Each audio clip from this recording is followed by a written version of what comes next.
just all kinds of out of it today. Hello, Shade. Hello, Meta. And hello to all my fellow budgeteers out there. Welcome in, welcome in. Apologies for the delays. Yes, enjoy the lurk, Meta. I know you are currently streaming. Welcome in, Shade. Yeah. I am just all kinds behind today. So, yeah. Automatically, we had to get a little bit of a delay because I got a phone call from my aunt. She is... she has been, you know... I thought I was going through the ringer, y'all. She is going through it so much worse. Because just to recap, obviously, you know, Mom's passing this year has been just a nightmare, but we also lost my grandmother 3 years ago, my grandfather last year. It hasn't even been a year since my grandfather passed, and my aunt has been trying to handle all of the affairs of my grandparents for, yeah, this entire time. So yeah, no, she's been going freaking through it. But yeah, no, she called me up, wanted to talk about some stuff, try to, because I can offer some assistance and whatnot, but yeah, it was one of those things that it's like when she calls, I have to answer because it's like she's family, and you know, even if she just needs someone to talk to, I try to be there. So yeah, that was the first delay. Then, as I'm trying to get set up, my camera starts glitching, so I had to restart the computer. I hope it doesn't glitch again. You know, I just love how all of my tech is dying. We had to get a new mic during the affiliate anniversary. I don't know if I'm going to need to get a new camera here soon. I'm sorry she's going through it that badly. I'm glad you can help a little. Yeah. Honestly, I wish I could head up there more frequently, but I'm surrounded by individuals who insist on doing everything themselves. My aunt is that way, my dad is that way, and it's just, you know, I don't know what to do. I don't know what I'm supposed to do there, because it's like, I want to help out, but when it comes to, like, you know, sorting through stuff, going through family possessions, whether it's my mom's stuff with dad, or my grandparents' stuff with my aunt, both of them have said the same things, just like, don't worry about it, I'm perfectly capable of doing this myself, I need to do this myself, you know, it's always the same stuff, and it's just like, I appreciate that, y'all, but I'm almost, you know, like, it still feels kind of frustrating to me that I am almost 40 years old, and yeah, I'm still treated like a child in the family. And I don't know, it's frustrating. But yeah, no, Shade, I'm happy to see you. I hope you have been going through, I hope you have been going through slightly less. I mean, it just seems like this year has been rough for everyone. At that point, I'm like, you do that and I'll make sure you take breaks. Yeah. Ironically, Shade, in the case of my dad, it's trying to find ways to motivate him to actually do the thing. Welcome in, Buster, if I didn't say it before. Yeah, no, the biggest problem with my dad is just, it's hard to I don't want to push him. He is definitely willing to take breaks. Both of them are. But both of them are also pseudo workaholics that get frustrated when they can't get everything done quickly. Like, I've told my aunt a couple of times when because I've talked to her a couple times in the last couple weeks, and you know, she mentioned how she's going through grandma's stuff, and something I have learned through these past few months is my family are hoarders. We're not so bad at hoarding that we need like interventions, but it's definitely to the point where it's like, now that we're going through stuff after the fact, it's like, holy crap, we had a lot of stuff. Like, we are finding stuff that my mom had that... Hey there, good sir. Who are you again? You look so familiar, but I can't quite place it. I know, Buster. I've been gone for a week. That's kind of related to what I'm talking about here. That's kind of related to what I'm getting at.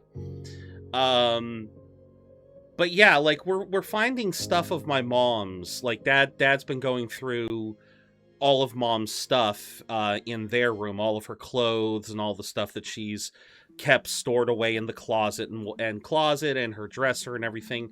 And he is finding stuff that, like, clothes that she hasn't worn in a decade, clothes that she didn't fit in, and so she stopped wearing. Just knickknacks that she held on to for one reason or another.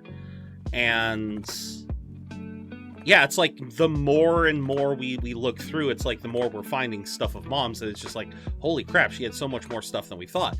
And it's the same thing with my grandparents. My aunt literally told me while I was talking to her this morning that, because she's been going through all the stuff in the attic, and because grandma kept so much stuff. And I was trying to tell, and I was reassuring her that, if all you can get through is a single box in a day, you've gotten through a box. I know that my aunt is especially frustrated because she's stuck there in my grandparents' house until she can sell the place, until she can do the estate sale, until she can get all of this stuff sorted. She's stuck there, and she wants to leave. She wants to get out of that house. None of us want to keep it. It's like, I think it's like, what? 10, 12 acres up in the mountains. And that was very, desirable when my grandparents retired. But now we're getting to the point, now it's like, it's 12 acres of unmanaged mountain land.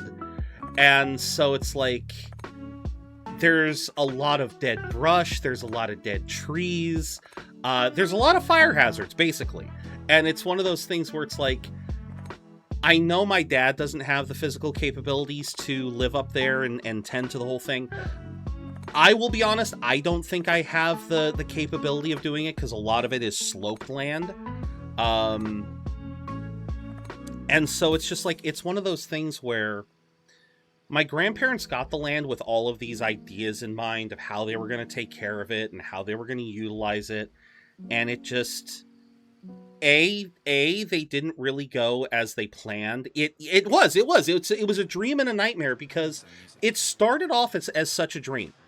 Because it was a beautiful plot of land. Like I said, 10 or 12 acres of mountain land, just around, like, they were on the top of a hill, and going down the front slope to the, because it was basically like, you probably had a good acre of land on the front, and then the rest was all in the back. The front had a nice, gentle slope, going down to a bit of a flat period. And it already had on the land, it already had established a little garden area with fence and everything. Yeah, they lived near Yosemite. They managed to survive all the fires. They were very fortunate, but then they also always made sure to clear out what was necessary around their land. I think they came close once. But yeah, they did the necessary stuff, and the fire didn't climb all the way. But yeah, no, they had a nice little area that was down a little bit in front that had a dedicated farm area shade, like three like a big fenced off area with 3 dedicated blocked up garden spots that Grandma was gonna work on. She was gonna grow everything. She was going to grow all kinds of food, tomatoes, onions, peppers. She was going to grow all that good stuff. And then the back area, Grandpa was going to put, like, a little workshop in the back, like he bought this metal prefabricated shed that he was gonna build up back there. And yeah, there were all these plans for how they were gonna use the land, but life got in the way, things would happen. Pseudo pre-deer proof. Pseudo. The deers were assholes up there. They would find ways to get through that. They would find ways to get past that. As my grandmother found out from her neighbors. Welcome in, Kopi. As my grandmother learned from her neighbors, the deer up in Yosemite, they were so, like, they could jump over those fences. They could find, like, they would jump over the fences sometimes. Yeah, they were cocky little sons of bitches. But yeah, long story short, my grandparents had all these plans for this land. Just eating some pizza with coffee. Interesting combination, but I think I've done it before. How's my day been? It's been all right. I was literally, the whole reason why we started this conversation, Kopi, is I started late stream is late today because I was spending some time talking with my aunt. To catch you up, Kopi, my aunt has been working on the affairs for my grandparents for the better part of a year now. My grandfather died back in, I think it was October. My grandmother died 3 years ago, so right now my aunt is the only one up there. She is the primary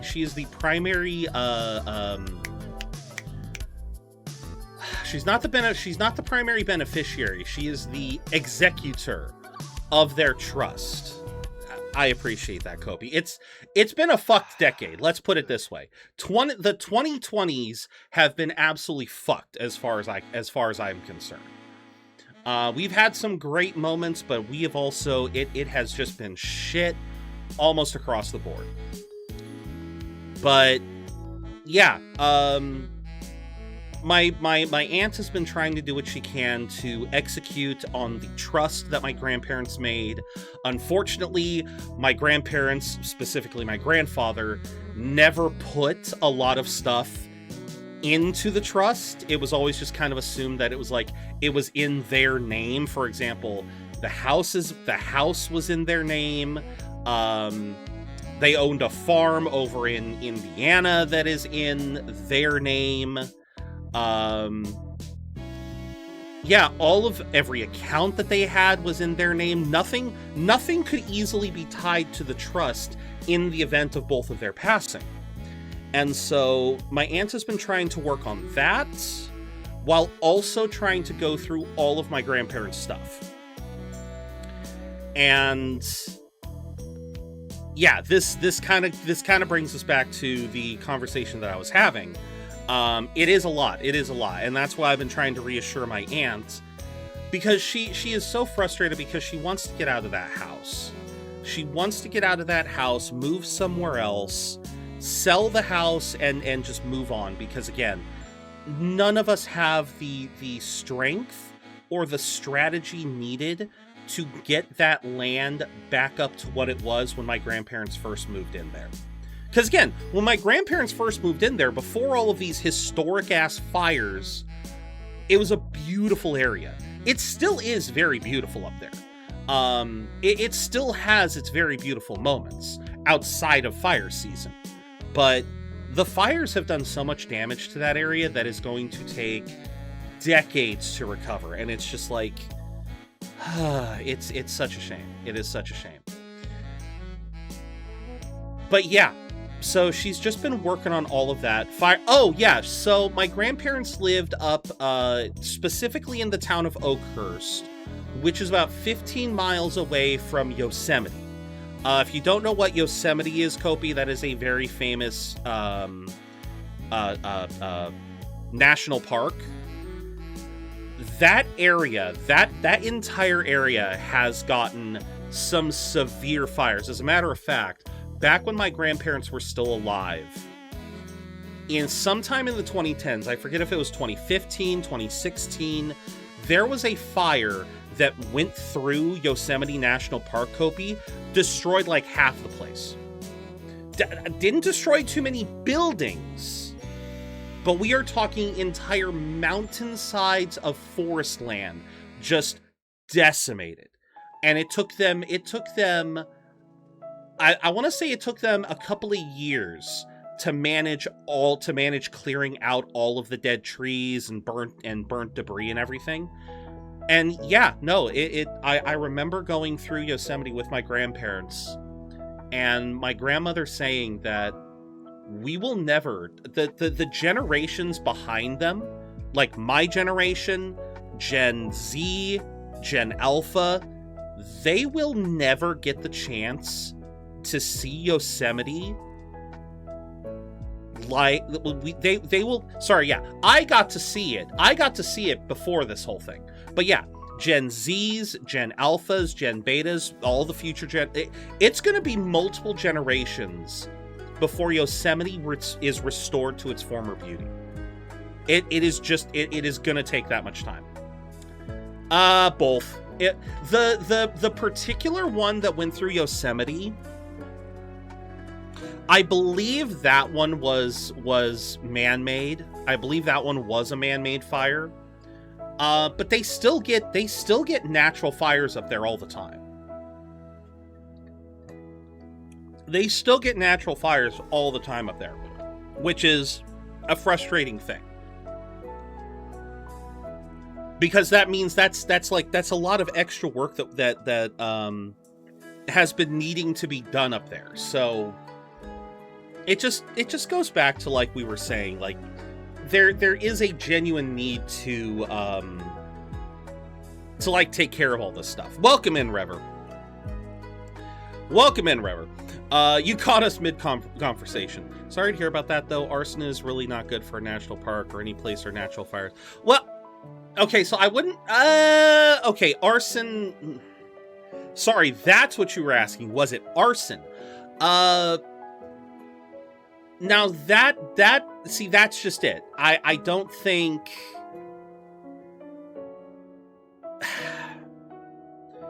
It was not premeditated, I should say. Because you asked if they were natural or done by someone. So, like, a natural fire can occur from, like, a lightning strike or, just... I want to say, what causes natural fires? Lightning strikes do... I think there's cases of, like, reflected light causing... But I'm not really sure how much that happens in nature. A lot of the fires that happen up in the mountains, Kopi, are done by accident. We're talking individuals who, like, don't extinguish their campfires, or one of the really notorious ones. This one was a very frustrating one. This was not the one that caused all the damage to Yosemite, but this was another very big fire up in the Yosemite area. It was caused, thank you for logging in, by the way. It was caused by a hunter who went out hunting deer. Now, normally when you have a hunting license, you are told you can only hunt so many, you can only hunt so much. This individual hunted like one or two too many deer. So he had hunted way more than his license permitted, and he decided to try to get rid of the evidence by burning the body. I know that sounds like I know that sounds so much worse. It's like, it sounds like a mafia thing. He decided to burn the body. I can't even do the accent right. I can't even do the freaking accent right. You gotta burn... No, I'm not even gonna try.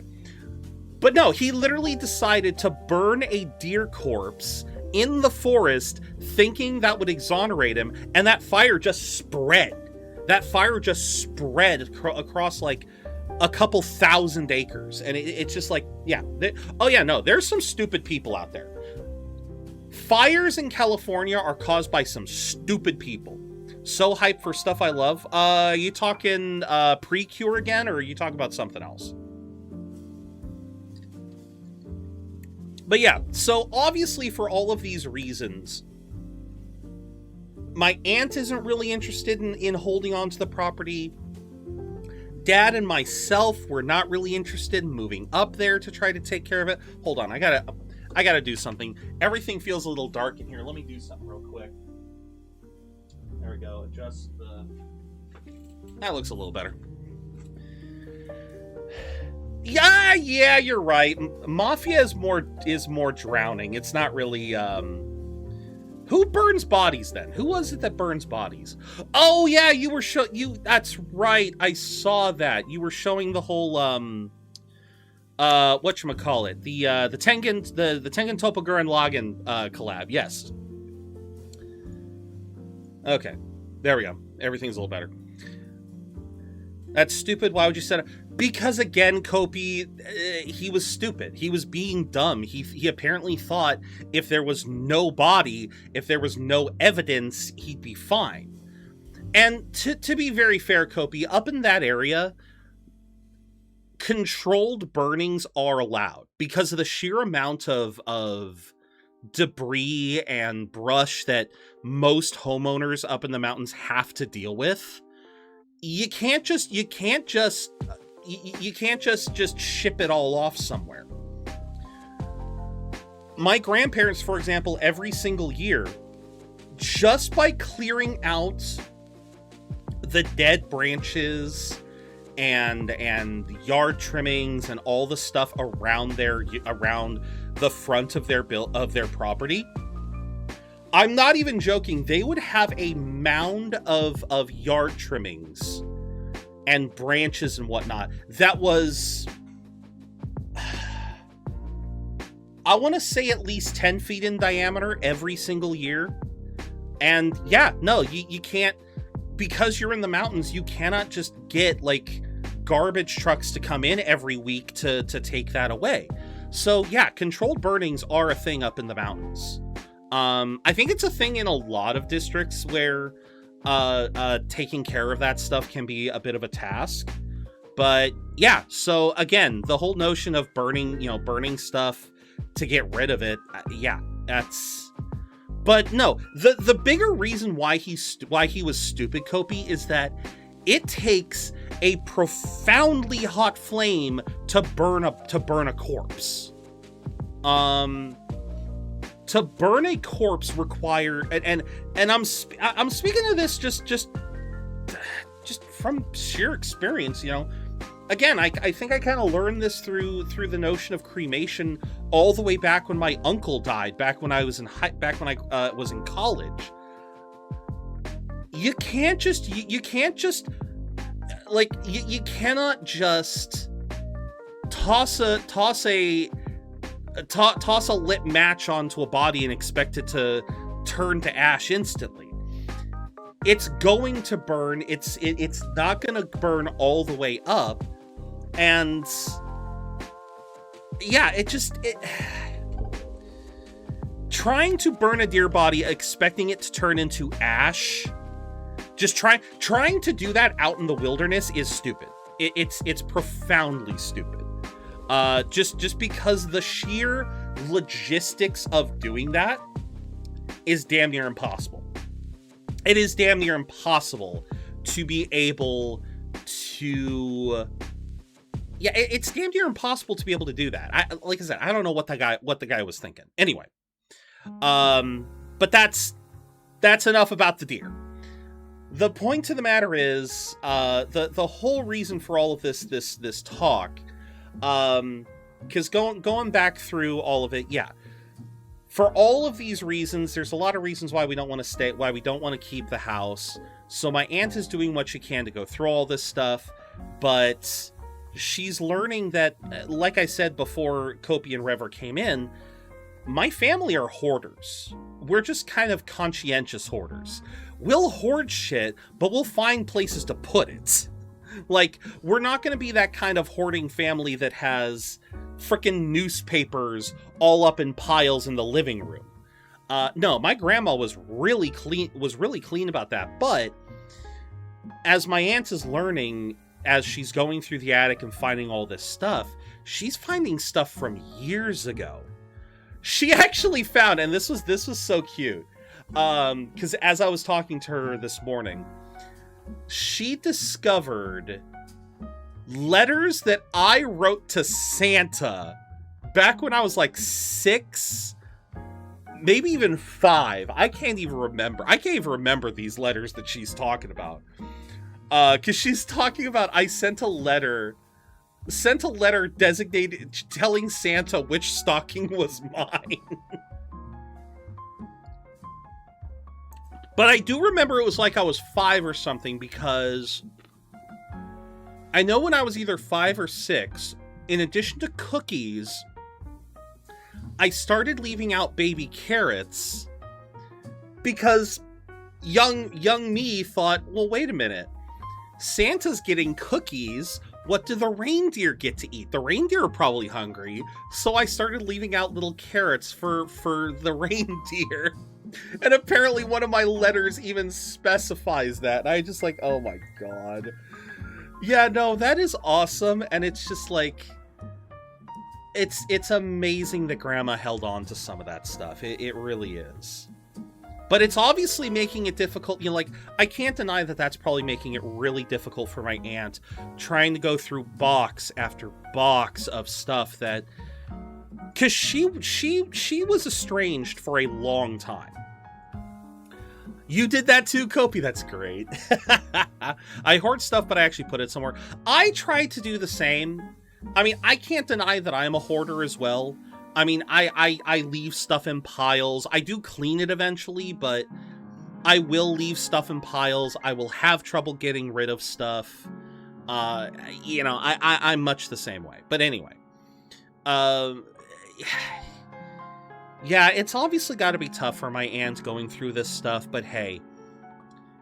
As long as she's going through it a little bit at a time, at least she's getting through it. At least she's getting through it.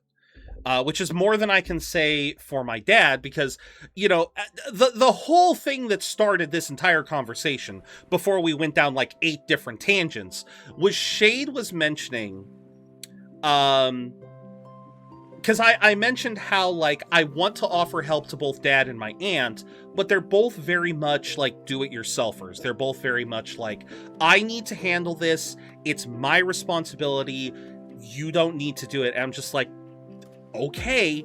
Shade mentioned is like, you do that, I'll make sure you take breaks. I kind of have to do that with my aunt. With my dad, it's the reverse. Oh, but they weren't baby carrots. I left out like 10. Oh, that's beautiful. That's beautiful. Thank you very much, Kobe. But the irony is that with my dad, I actually have to try to do the opposite, because for him, it is so hard to to get him motivated to do the stuff. And I get it. I get it. Goodness knows this past week that I've been gone has been very tough for Dad. As a matter of fact, he took 3 days off last week. He took Wednesday, Thursday, and Friday off so that we could try and clean stuff. And even then, he was only able to manage maybe 2 to 3 hours of cleanup before he had to stop. And it wasn't even a matter of like physical difficulties. It was literally too tough. It was too tough. It was emotional. Going through Mom's stuff, just going through all the memories. It's killing him. It's killing him. I know that I say a lot of stuff is killing him because, let's be honest, he does not take the best care of himself.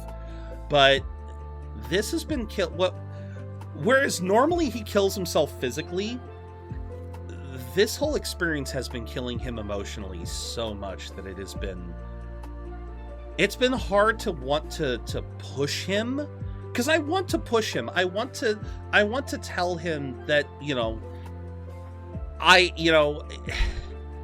I understand that he has to be the one to do stuff, but if he's the one who's going to do it, he has to kind of step up and do it.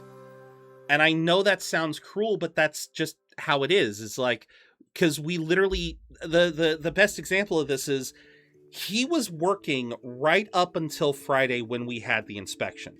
Then the inspection happened. He hasn't done anything since.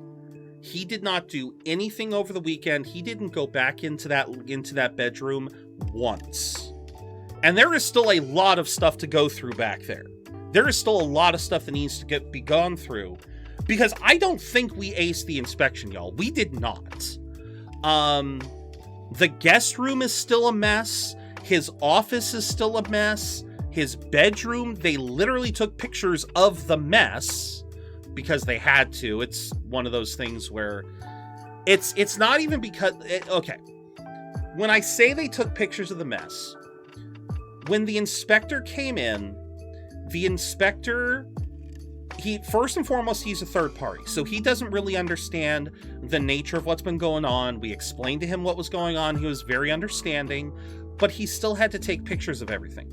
He had to take pictures of just the general living situation. So we're talking, on top of having to take pictures of every single fire alarm, he had to take pictures of every single fire alarm, every single light fixture, and... specifically, he needed to take pictures of every single fire alarm, every single light fixture, and every single passageway in the house. So we're talking hallways to make sure they were clear, doorways to make sure they were accessible, which unfortunately meant by taking pictures of the doorways, he also has to take pictures of what is beyond the doorway, which means they got shots of the mess. It's not like he went straight to the pile of clothes or the boxes of mom's stuff and went snap, snap, snap. No, it was just like, okay, we got to get a picture of the living room. Snap.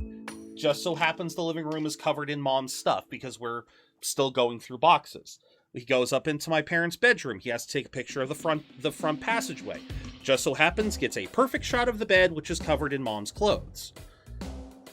And it's just one of those things where it's like, I really wish we could have, I guess this is the best way to illustrate to the rental agency, hey, we are in mourning, we are trying to go through this shit. We tried to tell them that. We literally told them when they tried to schedule the inspection in the first place, we're like, okay, we're in mourning, we're trying to go through her stuff, it is a mess. And they were like, okay, but we still got to go through it. We still got to do the inspection. It's just like, okay, fine, whatever. They got proof of it now. Thank you, yes, this is a nice JJK shirt. In fact, I still have some old memories and artifacts, pictures of my family. Nan died in 2012. Still have lots of stuff I genuinely refuse to remove. Oh, absolutely, and that's been the biggest thing, has been like, because Dad doesn't want to get rid of some of this stuff, and that's fine, but there's also stuff that he knows he needs to get rid of, and that's the difficult part. Because, I mean, hell, I've already made one trip to Goodwill.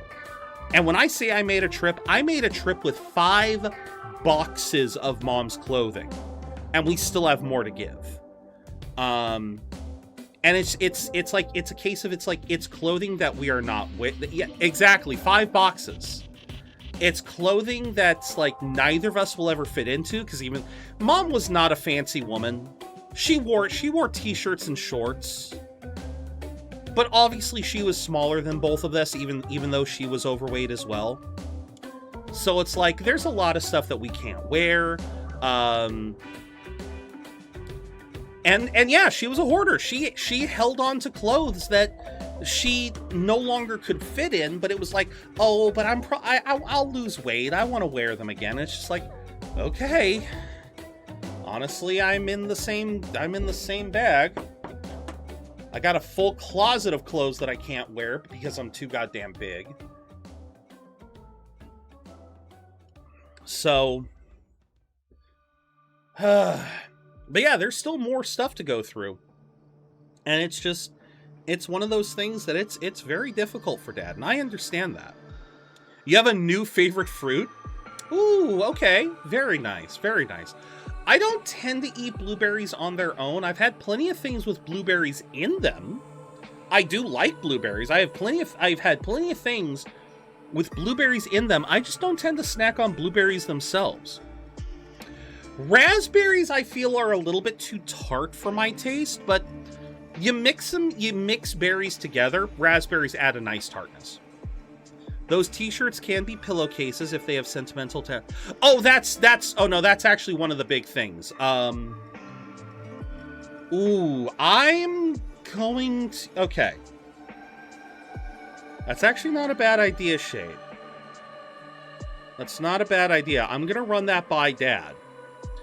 Because my mom wore a lot of tie-dye, and Dad has elected to throw out, literally just throw into the garbage, a lot of Mom's tie-dye, specifically because A, they are too small for either of us to wear. We are talking like, we're talking like he and I are both 5X. I'm technically a 6X. And Mom was a 2X. So a lot of these shirts, literally there's no way we're ever going to be able to wear them. But you have that. And then you also, and then there's, but that, there is that. But then the other problem is, and Dad has made this clear. Oh, God. The cat wanted attention. Oh. I just had a box of mixed raspberries and blueberries. Oh, really? Not even blackberries or strawberries? Interesting. Anyway. I'm getting distracted. All straight seams and simple stitches. I might look into that because, again, the two main reasons why he wants to get rid of a lot of Mom's tie-dye is, number one, they can't fit us. Number one. But number two, he is genuinely concerned that if we donate that tie-dye to Goodwill, someone in this town buys that tie-dye, and Dad sees that person wearing one of Mom's tie-dye shirts.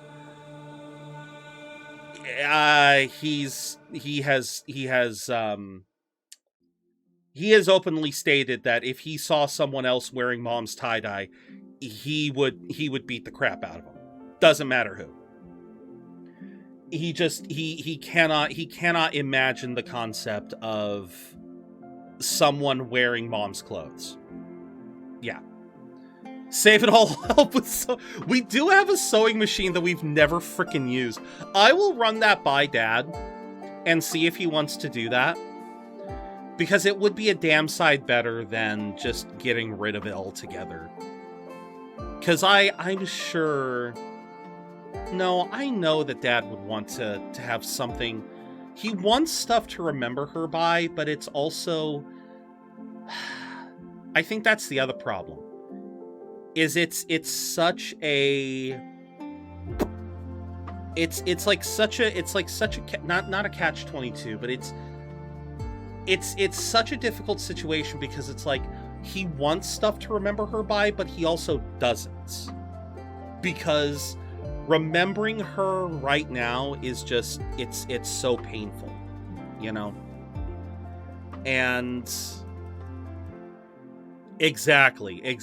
So I think that's definitely the reason why he's doing what he's doing, why he's being kind of as I agree. This is what I've been, that's kind of my thoughts too. But it's obviously one of those things that I'm going to have to try to explain that to him. I'm definitely going to have to try to convince him of that. I know we still have some of it. We've already gotten rid of some of it, but we still have some others. So it is entirely possible that we'll be able to, it is entirely possible that we could still do that, so... No, thank you for that suggestion, Shade. I will definitely run that by him. Because I like that idea. I really do. But, yeah. Like I said, it's still one of those things that it's so... it's still a difficult time, and... I will admit this inspection, if nothing else, I've said this so many times now, if nothing else, the inspection gave Dad enough motivation to put a dent into things. Again, it has been so hard to kind of like talk him into doing this stuff, convince him to put effort into it. Because obviously, like, obviously work has been kicking his ass to the point where he can't do anything during the week. But then during the weekends, he's been like, again, it's been really hard to convince him to come upstairs, get some stuff done. I'm still trying desperately to get him to go back to try to... I just want him to lay down in bed again. He has been sleeping in that chair downstairs for almost a year now. Because I want to say he's like... No, I guess that's not true. He was sleeping in that chair a lot when Mom was still alive, but he'd still come upstairs every now and then to just go to bed. But yeah, ever since Mom was sick, since... Would both of you fit in the bed? We would. It would probably be it's a California King. We should both be able to fit on it. Yeah, we'd both be able to fit on it, but I know that I toss and turn.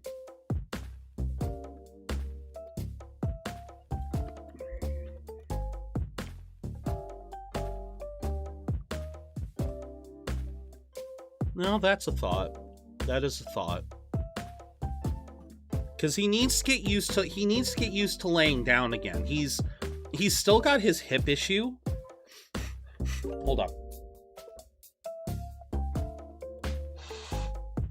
Okay. Like, he's still got his hip issue. Exactly. But it's part of it is emotional, the other part of it is also physical. Because he still has his hip issue. It's been so long since he went to the doctor to get it diagnosed, I can't even remember what it is. I think it's something along the lines of the cartilage. The cartilage in the hip joint is basically non-existent now, so it's just bone grinding against bone. And he needs to get surgery for it, but I couldn't believe it when I heard that the surgery for his hip surgery was apparently going to be something along the lines of, after the hip surgery, he would have less mobility after the surgery than he would before the surgery, even though he's in massive pain. Like, they're basically telling him something along the lines of, don't put too much weight on it. You're not going to be able to bend as much with it. Now, obviously, Dad might have misinterpreted some of that, and that was just, like, the initial recovery period. You're not supposed to be on it for too long. But he made it sound like they were basically saying that even after recovery, the hip replacement that they were going to give him was so flimsy that he wouldn't be able to go back to work. He wouldn't be able to do a lot of the physical stuff that he's done up until now. And it's just like, then what the hell is the point of it? Because they didn't really, he didn't explain to me. He didn't explain, which tells me either he didn't listen or they didn't properly explain the alternative, because I know for a fact that him working with his hip the way it is not good for him. And I know that there's going to be a point where that hip gets so damaged that it's not going to be repairable. Or that the repair is still going to be worse than the result. Yeah, that's what I'm saying, Shade, is like, I don't understand what he was talking about. And so, but, of course, that's another thing that he's absolutely refusing to he's refusing to go back, and basically he has once again sworn off doctors. He's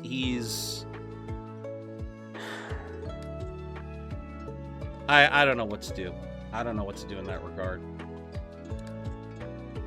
Because for full context, y'all, he had to pull the plug on his mom years ago. Like, we're talking, he had to be the one to elect to pull the plug on his mom in his 20s.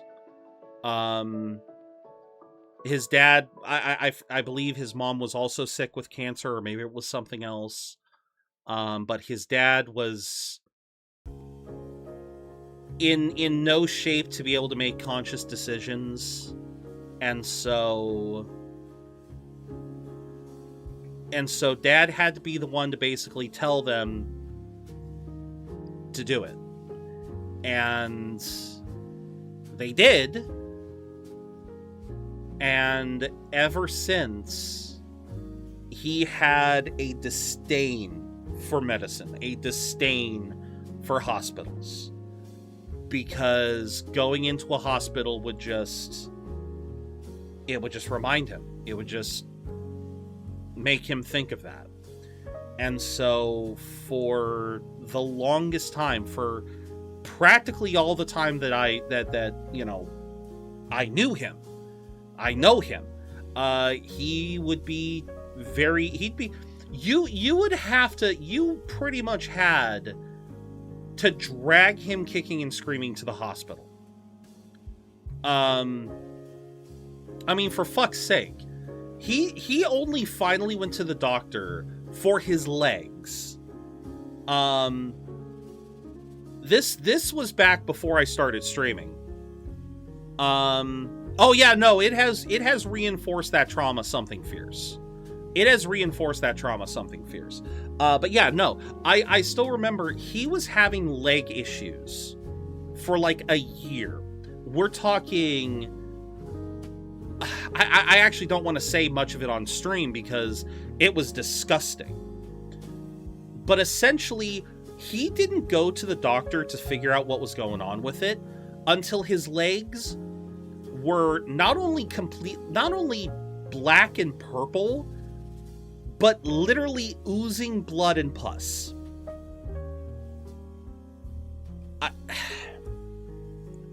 It literally took his legs just looking like a freaking horror show for him to finally go get it checked out. Ultimately, I think it was some kind of infection that had gone really bad, but they were able to fix it and everything. But his legs have permanent scarring from it, and it's just like, oh yeah, no, it's the same thing with the hip, Shade. It's the same thing with the hip. He is going through so much pain that he physically has trouble laying down now. He physically has trouble laying down because of the pain. That is the other reason why he sleeps in the chair. Because for whatever reason, the angle of the chair is just comfortable enough that he can sleep. But I guarantee you he's not getting the best of sleep. Because I can see that he is coming home every day looking exhausted. He's exhausted on the weekends. He's exhausted all the fucking time. But he won't go to the doctor. He won't. He refuses to trust them. And to be fair, to his credit, oh, I know he's lucky he didn't lose his legs. I know he is. I'm the reason he didn't lose his legs. If I wasn't there convincing his ass to go, he wouldn't have gone. Because mom was still a truck driver at the time. If I wasn't living with them at the time, and dad had just been allowed to just stay at home and let his legs be, let his legs fester like that, I'm pretty sure he would have lost them. And mom would have heard about it on the road or some shit. But again, we're having the same problem now with just his hip is, again, the hip joint is now bone grinding against bone. There is no cushion there. I know that he's got to be causing some damage to those bones, and those bones can only take so much before they snap. But again, I can't blame him. I can't blame him for, you know, I just realized I never changed the stream info. Oh my god, I never edited stream info. I was so distracted today. I have been so distracted today. I completely forgot. We've been here. Thank you, everyone, for not mentioning that. Oh my god.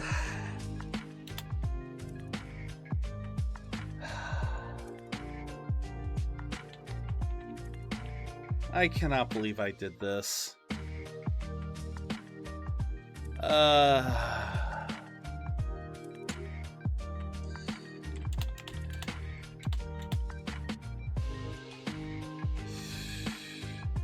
guess we're just, I don't know.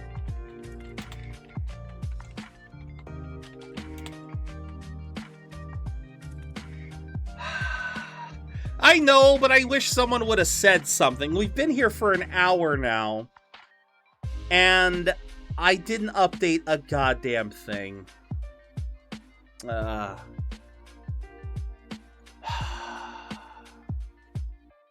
Nah, we've been on so many different subjects that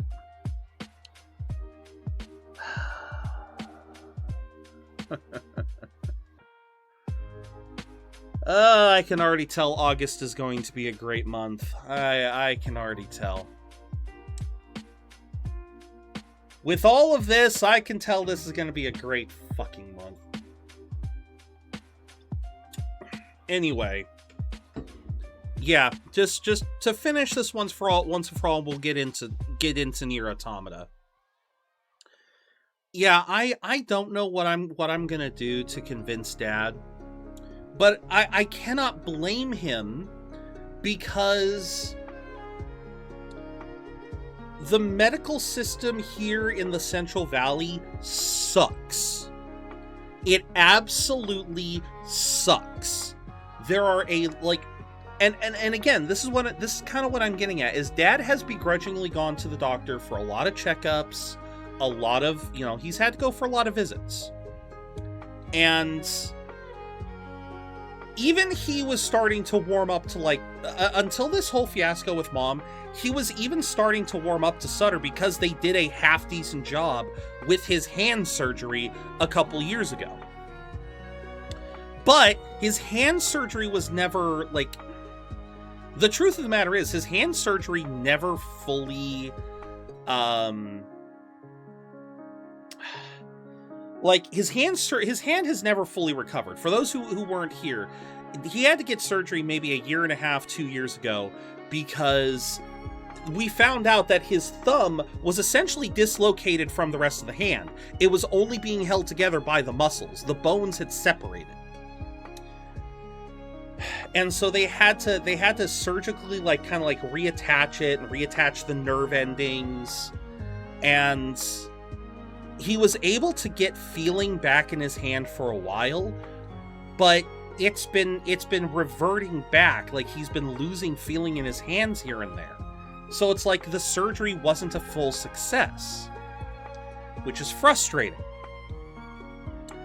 And then you add into that this whole thing with Mom, and yeah, he has lost all sense of trust in the Central Valley. Because, case in point, we had nothing but ineptitude from the people here in Central Valley until he got moved over to Stanford, in which case Mom got really good care, even though she was pretty much too far gone.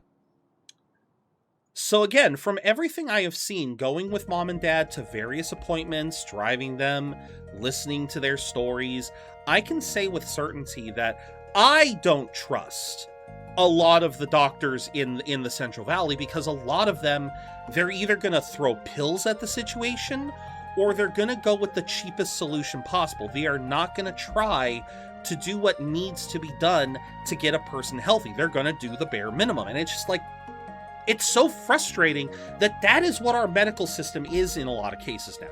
It is doctors doing the bare minimum and expecting praise for it. And I just...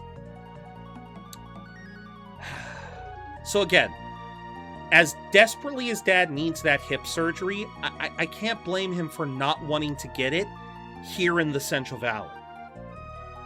He wants so desperately to move out of this town, out of this area, possibly out of this state. But the process to get there is likely still a long ways away. And so I need to help him take better care of himself. And that's the long and the short of it. I just need to help him take better care of himself. All right. Ad break has started. We have officially hit an hour of yap. I think that is enough. I think that is enough yapping. Thank you all for sitting through... Thank you all for sitting through this. Frankly, I'm shocked you did. But yeah, it's been an interesting week. The hour of yap yet lives. It really does. It really does. But yeah, it's been an interesting week. Last month was a very interesting month. Thank you again for everyone who came by during the thank you everyone who came by during the celebration, the affiliate anniversary. Oh, wait, is this... Shade, thank you. I love... Okay, once again, freaking Lurkbait getting way too ahead of itself. I wonder if there's... Okay, hold on, I gotta check settings. Is there a way to get it so that it doesn't do that right the fuck away? Yeah, gifted sub recipients, gifted subs. Yeah, there's no way to delay it. Like,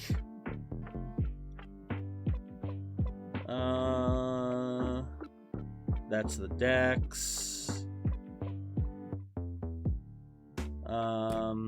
Oh, here we go. Maybe I'll do in milliseconds? How about 5,000 then? So about let's say at least 5 seconds. Yeah. Save and close. There we go. Maybe having at least a 5-second delay might help things a bit.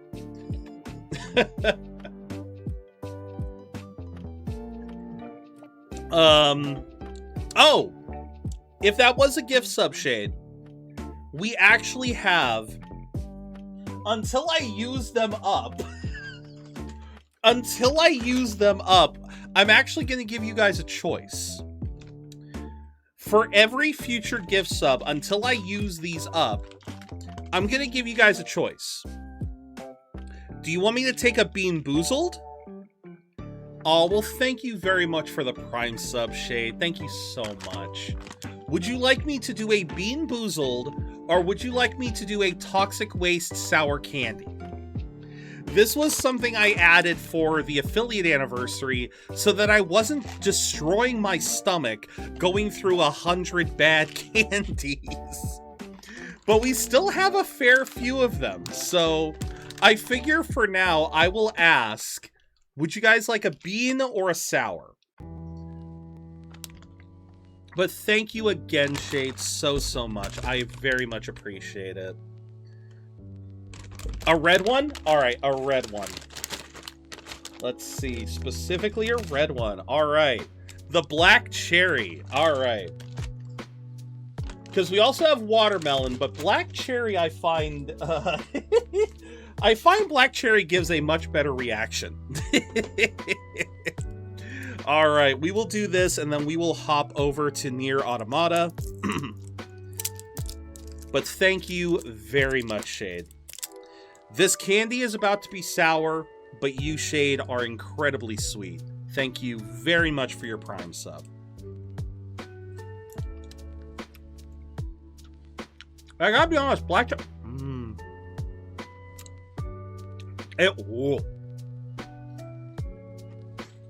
It always gives me that full sense of security.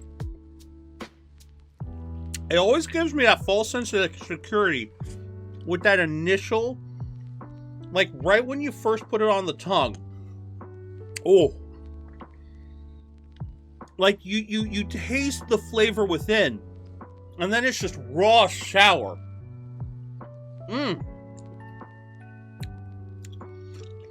Honestly, black cherry is not bad.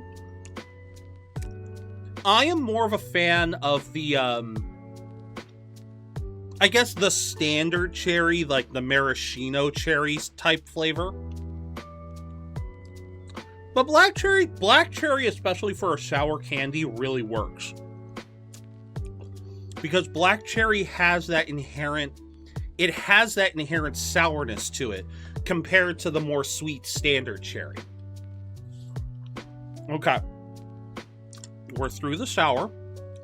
We're back to black cherry again. But yeah, it's always the fact that it gives me that false sense of security right off the bat. It's like, ooh, I taste it. And then it's just like... But yeah, I got a batch off of Amazon. I want to say this whole batch was maybe like I think it was like $8 for like a pound of it. Yeah, so it's like, it really worked. It does. I won't say it eases you into the sour too well, because the sour still hits, but it gives you that brief sense of that brief false sense of security before it hits you, and then no, you're right. Once you get through the sour, it eases you back into the sweet pretty well. So I do like these. I do. I'm not a big fan of sour candies usually. Ooh. I swear black cherry is also the main one where once I bite into it, oh, I get another batch of sour. Ooh. Now I want to say, of the flavors that we have here, because we have black cherry, apple, lemon, blue raspberry, and watermelon. The black cherry is the main one where biting into it, you get a second dose of sour. Yeah, I never bite them. Biting them, definitely you get that sense of sour again. But black cherry seems to be the strongest. I think in order of strongest to weakest, black cherry gives you the strongest taste of sour again when you bite into them. Then lemon. Then surprisingly blue raspberry. I was really surprised when I bit into a blue raspberry one. It was like it was sour all over again. I really expected that one to be sweeter. Then watermelon was pretty good, and green apple surprisingly was the lowest. It was like biting into the green apple was almost all sweet. So I was really surprised at that one. But all right, let us get into Nier Automata finally. What happened? What's going on? Oh, right, because the last game we played, that's right. The last game we played was Turnip Boy Robs a Bank. So I was set up for Turnip Boy. There we go. All right. We have the game again. Let me do some quick settings. Because I went through and watched. I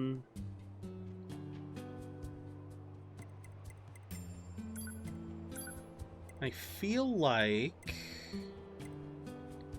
the voices were fine.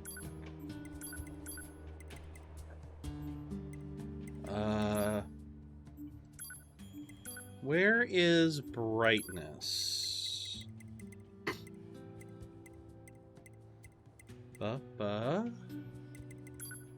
No. Oh, yeah, no, sorry. I thought that was, like, just general self-destruct. Oh, there it is.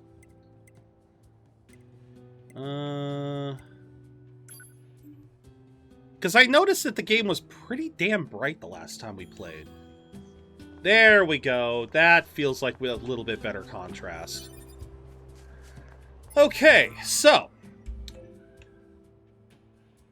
the last time we played, which was during the affiliate anniversary, we managed to go underground. Yeah, we went underground and we discovered the aliens. Then we overthrew the Forest Kingdom.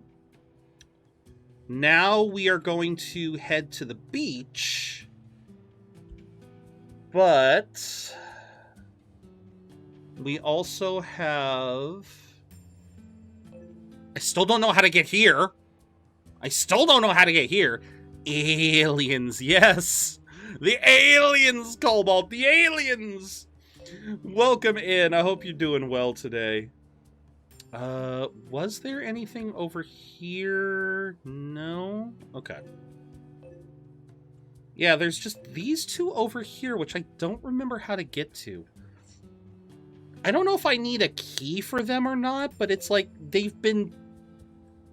just finishing up stuff for work. How are you? I'm doing pretty well. We just finished an hour of Yap where we talked about just bunch of the goings on with life right now. No.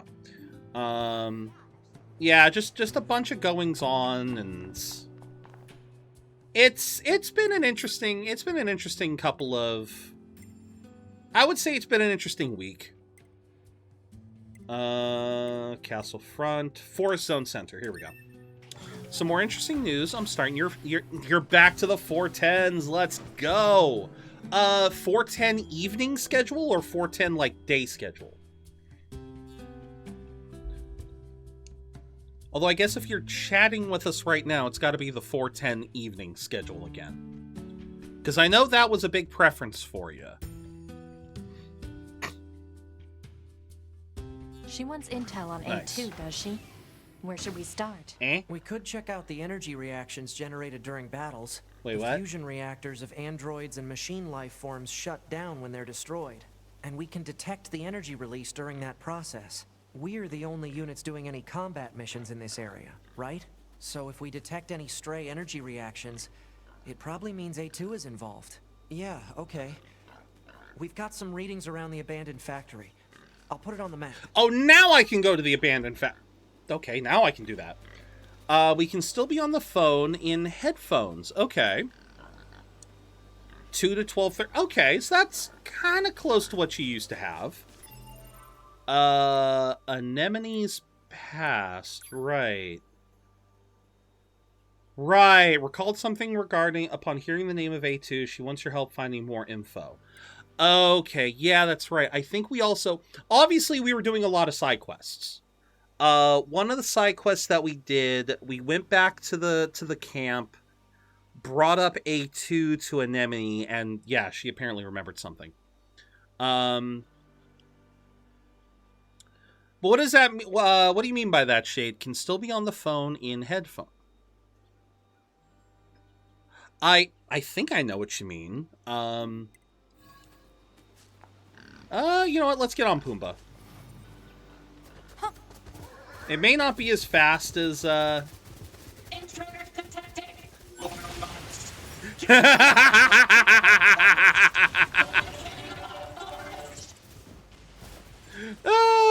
that's too good. Oh, right, wrong button. Wait, what button was... Oh, there it is. I have to remember controls. I need to remember controls now. Holy. It has been a little while, so Oh, yeah. Absolutely. I'm pretty sure Buster has had me on his phone at work in the past, so... Alright, what is... Hi! Oh, yeah, we helped you guys. This forest branch just opened for business. Feel free to swing by if there's anything you need. Oh. Okay. Do you have something I can use that isn't goddamn expensive? Woo! I would like damage absorb, but not at a cost of 12. Welcome in, Dan. But yeah, no, you're absolutely right, Shade. That is what Buster has done in the past. So I know this is a bit out of left field. You look like someone who cares very deeply about gastronomy. I'm doing research about food for whenever the human race decides to return to Earth. Those humans were always going on about eating, right? Well, also clothing and shelter, but mostly eating. Anyway, I'm collecting ingredients from across the land. And I'm betting you'd like to help me out, right? Meat's at the top of the list, which means I need you to head out and find both moose and boar meats. That should be enough deer and boar meat. Let's get it back to the trader. That is not what the subtitles nor the man said. There are no deer in this game. Okay. I'll fry this up with a little salt and pepper. Bam! Taste explosion! Allegedly. Bam! It's actually pretty popular among resistance combat models, not that it has much of an effect. Humans were amazing, weren't they? Just their cooking knowledge alone is enough to blow my mind. What do you think will happen to us androids once they finally come back? That's actually a good question. Given how much autonomy the androids have gotten, I wonder what would happen in the event that humanity actually was able to return to this world. We're built to fight, and if we don't need to do that... forget it. We all got our own work to do, right? Gonna keep up with food research for as long as I can. Marine life is returned in force to the oceans and rivers. When humans return, I'll make sure to greet them with a glorious feast. Ooh! Okay, nice bit of stats. Alright, well that was easy enough. Yeah, no, that actually is a valid question. Because once again, he actually brings up a very valid point that... He brings up a valid point that all of humanity has struggled to answer. And that is the fact...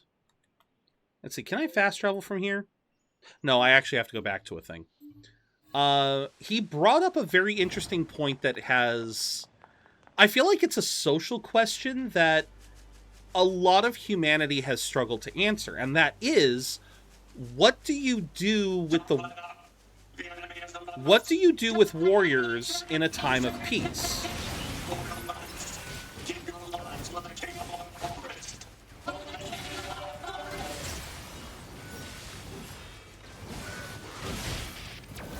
Oh shoot. Oh god damn it. I think Pumbaa's mad at me. Yeah, I think Pumbaa might be mad at me.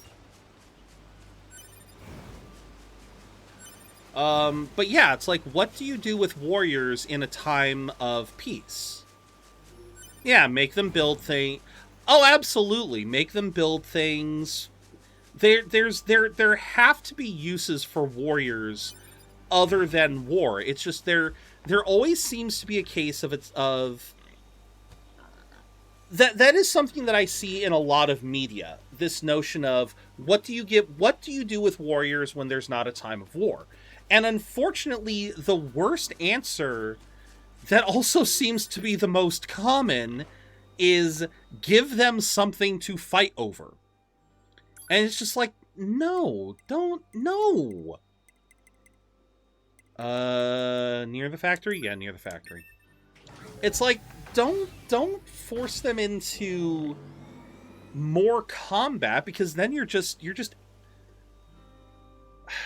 because that is the historical answer. You know, a great example was during the Sengoku period, or after the Sengoku period, when Japan had an overabundance of warriors that were just itching to fight, a lot of these warriors were turning to banditry because they couldn't be bothered to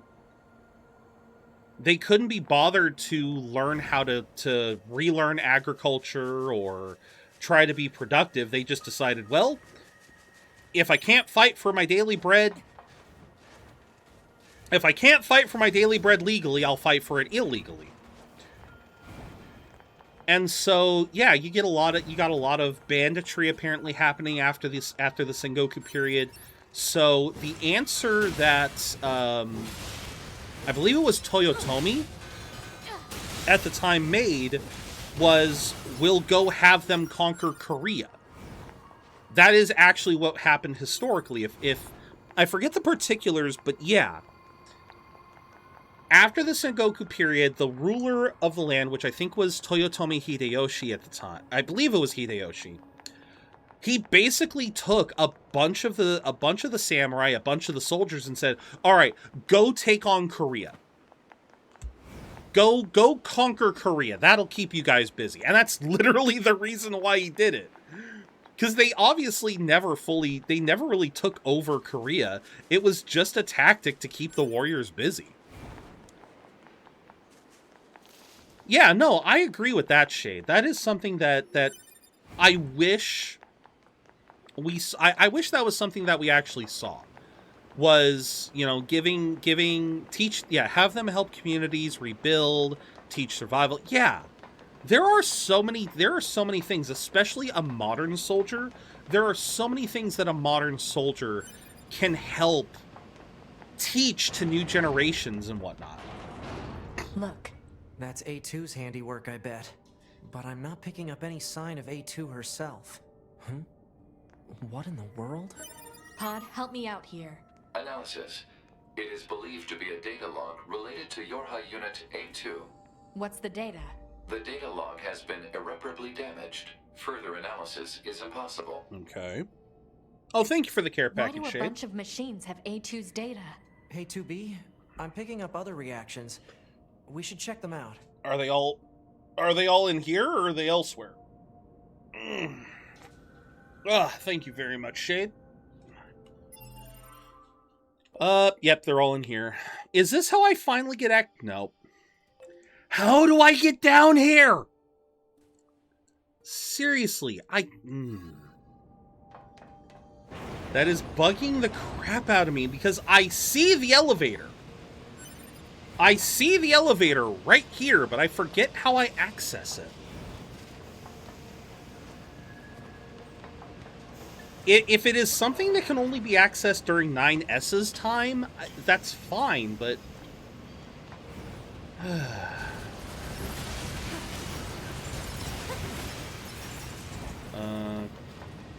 Also, it's like, where's the money? No. Oh.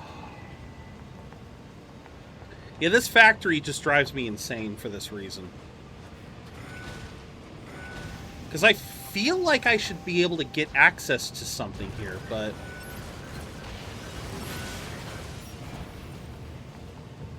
Alright, so there's a thing here. Okay.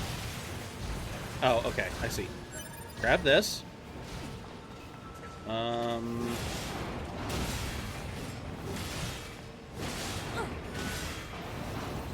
What's this? Okay, thank you for... Drop right up. Ow. Wait.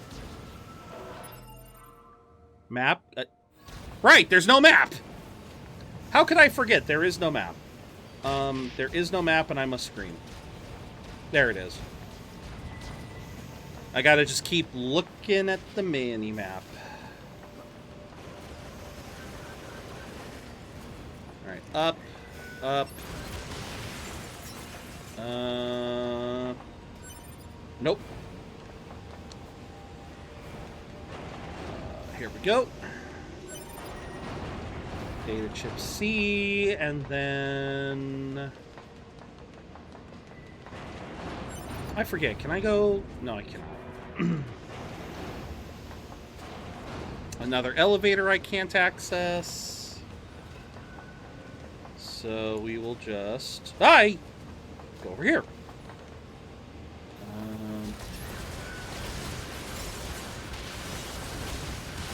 It's so cute that they think they can do stuff. It is so cute that they think they can do things. Alright. And then, is that all of them? I guess not, because they haven't said anything new.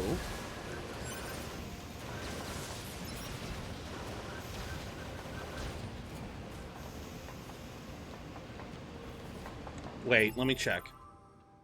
Yep, there's still one more. Okay.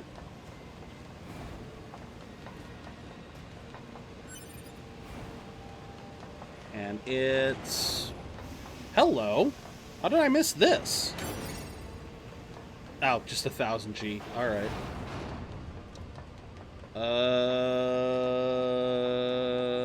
There it is. Alright. Nope, that's... that's some cop roar. Oh, there it is. I can't jump down there. At least it gives you a count, yeah. I was about to say...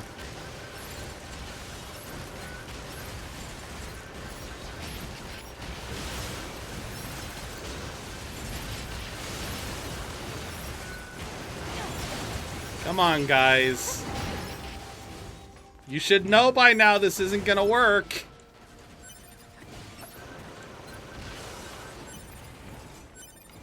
Rusted clump, broken circuit. Alright, and then we go back around. Grab that. There we go.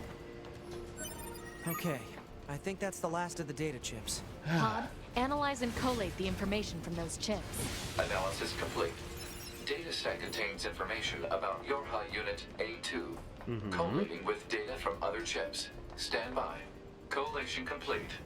The contained data is a debriefing report for the Pearl Harbor descent undertaken during the 14th Machine War. No kidding. That operation was carried out by the Yorha generation that came before us, right? Anyway, mission complete, I suppose. Let's get Hi, to the hi. resistance camp. You're new. You're new. Hi, Spiderbot. Hi, Spiderbot.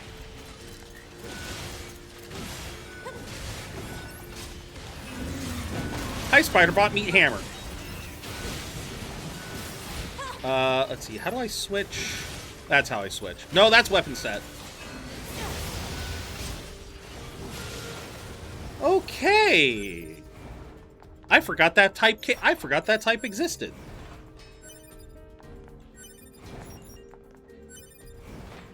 Yeah, I completely forgot about that type. Okay. I think this route's faster. I think it is. Yes, this route is slightly faster. It cuts a little bit out of the way.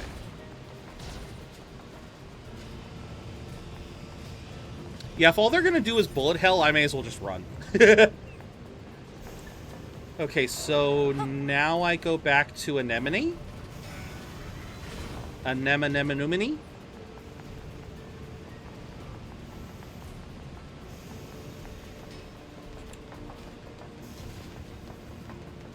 I still don't have access to the elevators, so whatever. Ha! Okay, you guys were not here before.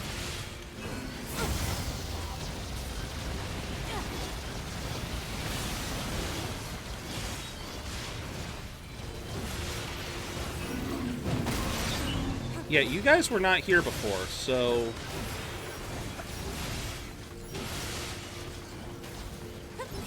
Come on.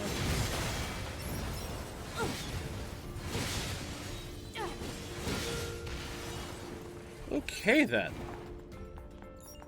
Now, if I come back here, are these guys gonna be back? Because, I'm not gonna lie, that would be kind of good grinding. Sure. Pray for Akshay. I'll retrieve their stuff. Drop rate up 2, shockwave plus 2. Combust! I haven't gotten a combust chip yet.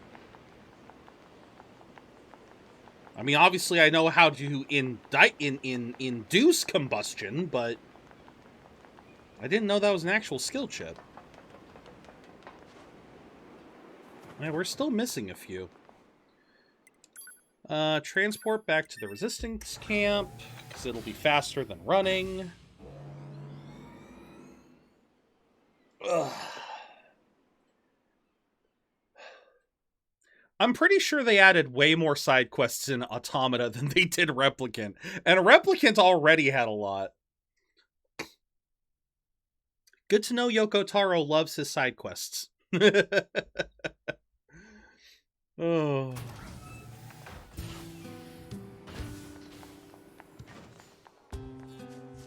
Alright, we'll talk to an Anemone.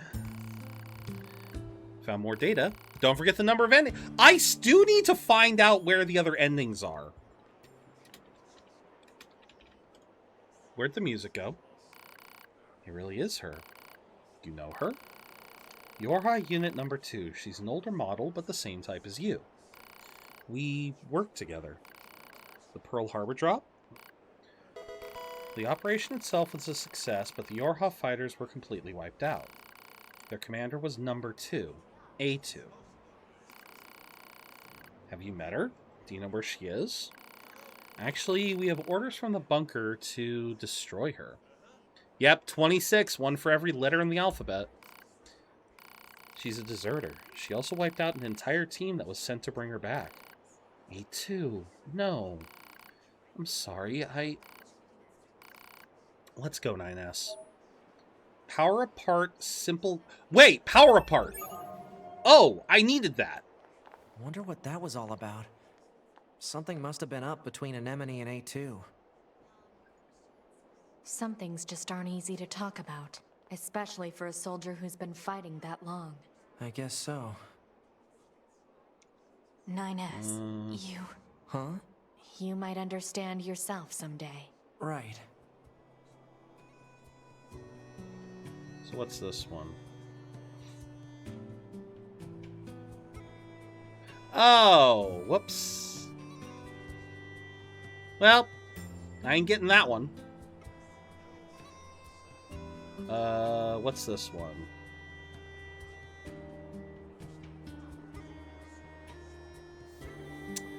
Oops, well, I missed that one.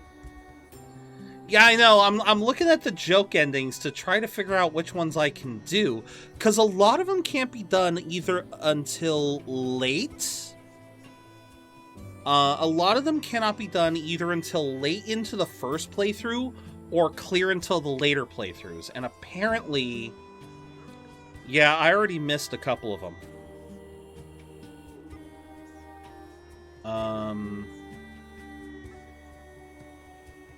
Oh wait, no, these two oh, okay, I see. Dash 2, that's...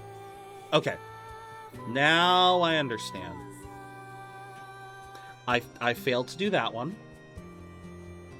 Yep, I failed to do that one.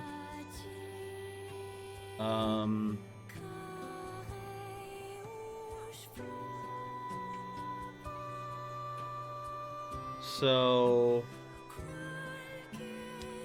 Wait, didn't I... Let's see here. Oh! Okay, so I got this one. I can get this one. Hold on. Desert Camp? Is... Oh, boy. Let's just do City Ruins Center, because I know that's close to where Jackass is. I thought I had to fish the damn thing up, but no, apparently... Okay.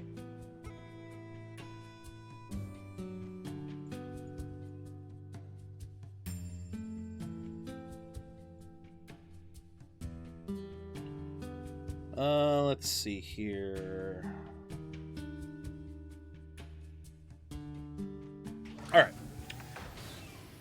Because, yeah, up here... And I'm surrounded.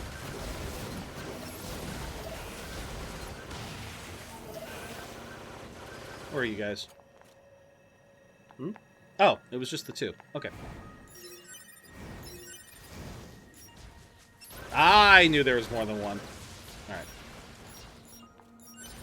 Hi. Get over here. Alright, let's get on Pumbaa. Unless... Yeah, let's get on Pumbaa and let's see if, I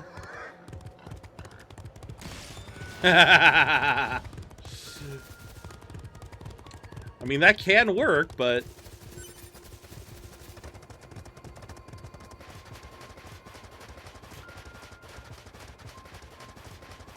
Yeah, they definitely slowed Pumbaa down.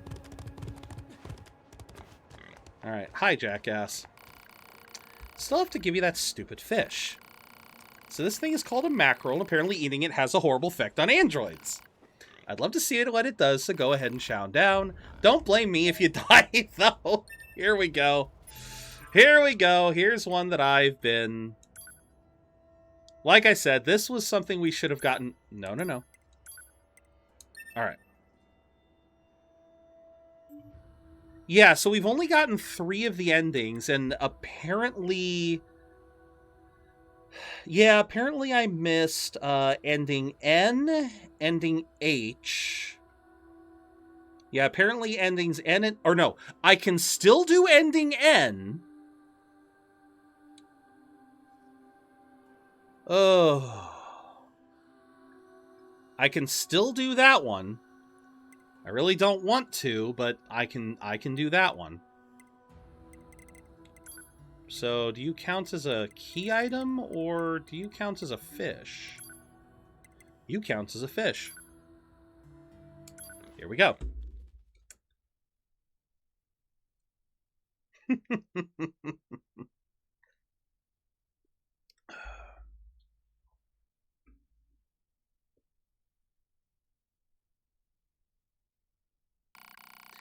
Having consumed the mackerel, it didn't take long for the android's bodily fluids to congeal. Muscle rigidity and paralysis soon followed. It was good, though, the android thought as consciousness faded. Exquisite, even. No wonder humans used to eat them. Aji okuta. For those who have not brushed up on Japanese, aji is the name for mackerel in Japan. That is what they call mackerel in Japan, is aji. Kuta means to eat. So aji okuta literally means ending K, we ate a fish.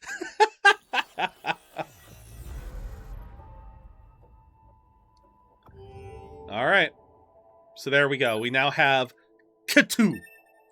We now have Katu. All right, but yeah, there is one other ending I can do, but god damn it, I'm not looking forward to it.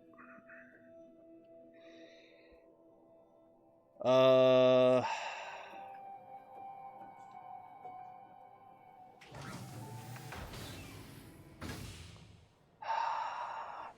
mean, can I do it at this point, or does it have to be...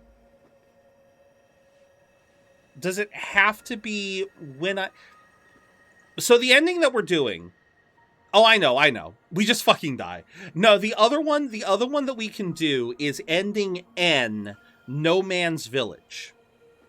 And we were talking about this. We were actually talking about this one when I first entered Pascal's Village. The problem was, at the time of entering Pascal's Village, it was such a pain in the ass to damage the robots that I really didn't want to go for 30 minutes of robot murder for a single ending. Now that I am significantly stronger, I could potentially go back and get it, but I just don't know if I have to be... Fuck it, let's try it. That's what the saving system is for. God, this is gonna suck, though. Yeah.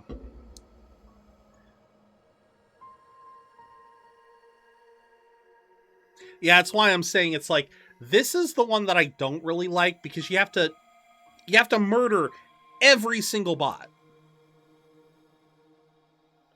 Like this is some Undertale genocide route bullshit.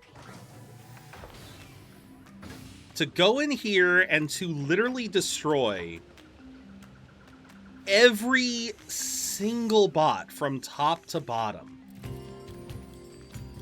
I'd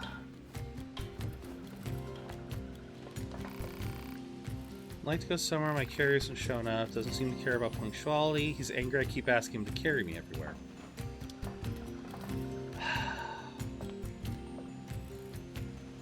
We have done nothing bad.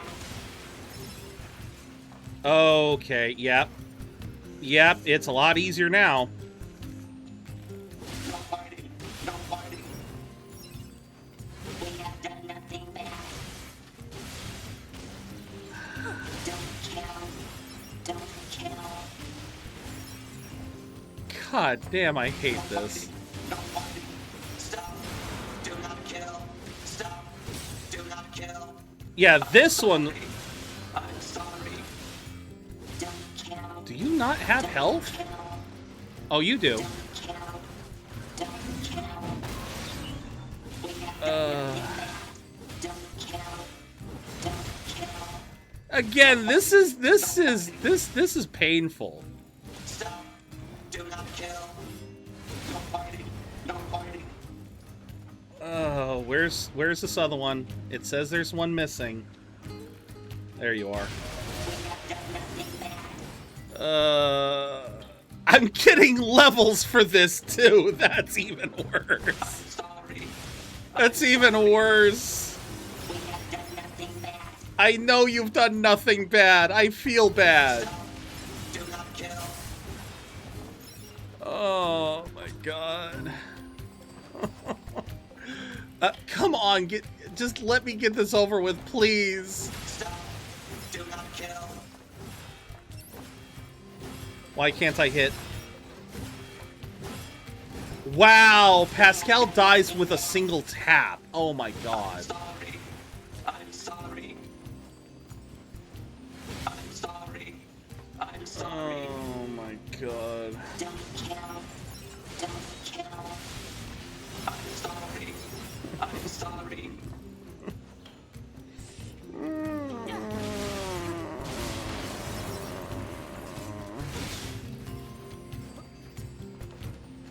Wait, how do I...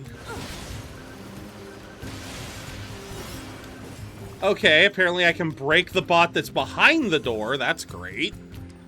Nope. No fighting. No fighting. Don't kill. Don't kill. How much is left? I'm sorry. I'm sorry.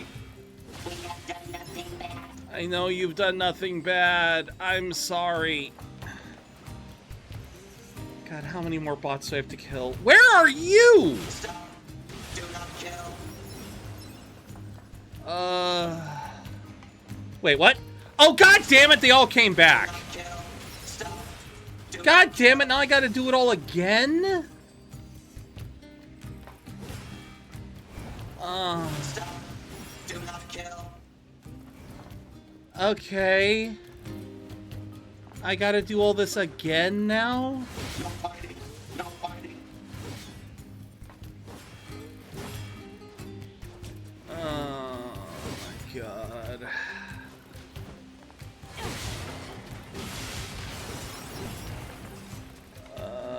How many more? Just let it be done.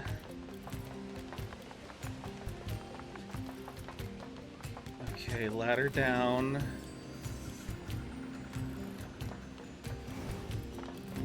Okay, so do not leave the village limits because it respawns them. Don't kill. Don't kill. Yep, it apparently respawns some of them. We have done where is the last one?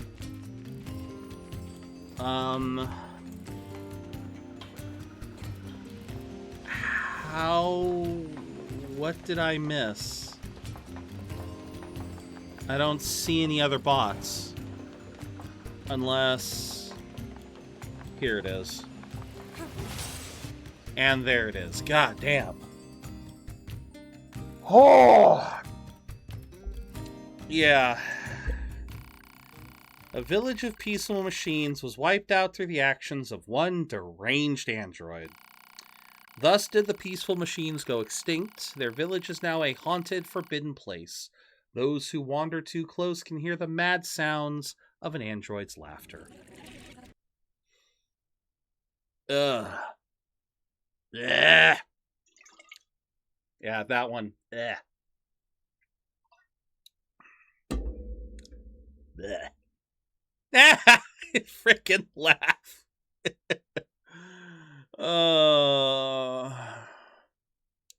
But it's over. It's over. I don't have to do that again.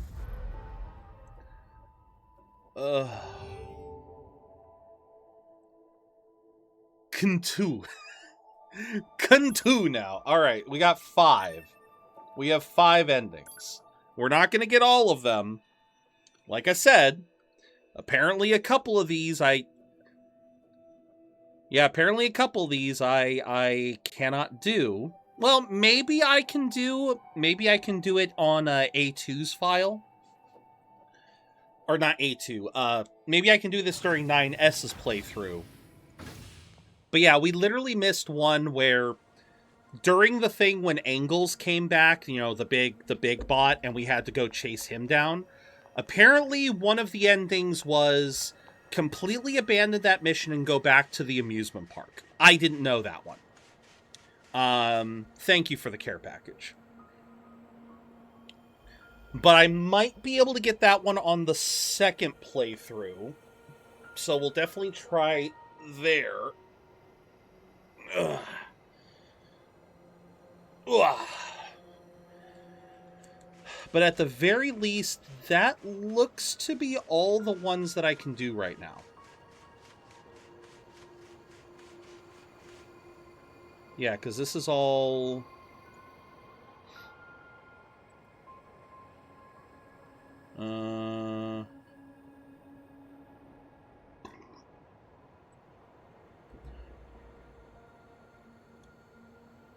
Okay, so yeah, TUV, we got all of those. Oh, what's this one?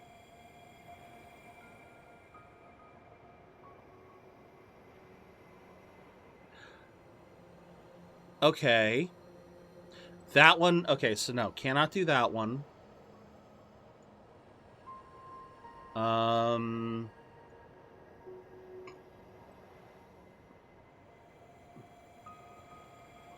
Okay, yeah, we did that one.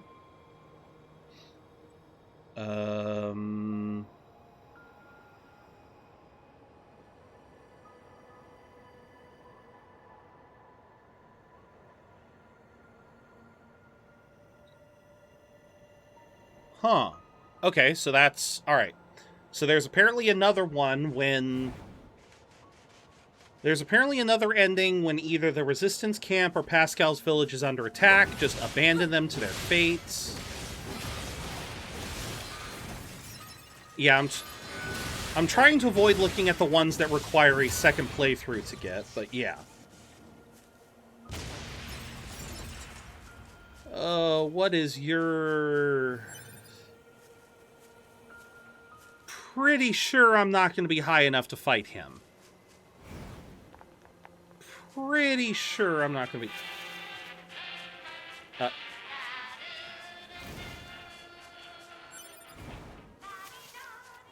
No, Emil! Get... How are you supposed to chase him down? I know you're supposed to shoot him down, but god dang. How are you supposed to chase his ass down when he moves that fast? Ugh. Ow. Let's see. What level are you guys? 16? Alright, that's some experience. And thank God I don't get the thank God I don't get to keep the experience. Where are you driving? There you are. There we go. Hi, Emil. Yeah, that's a really long story we probably don't have time for. No, I think I want to hear the story. I think I want to hear the story this time. Hello, you didn't have this before.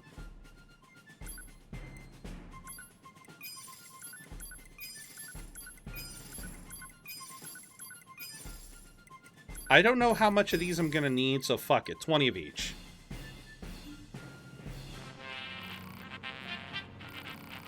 And what name should I put on the receipts? That's not necessary. Your hot brain scan complete. 2B, is it? Hope to see you again soon. Wait. I could have sworn I went to his shop before and he offered different things. Was I mistaken, or am I misremembering? There sure are a lot of hostile enemies here. Why are some machines so aggressive, while others couldn't care less about us? I don't know. Okay, quests. Oh yeah, how much did I need to donate to Halfwit Inventor? Was it? Oh, I can do that right now. Okay, let's go clear that.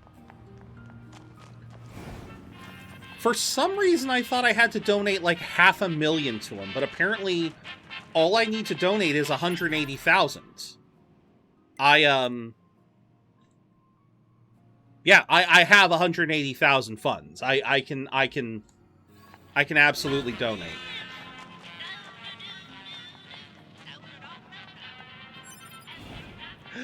Oh, Emil is such a goofball. I love him.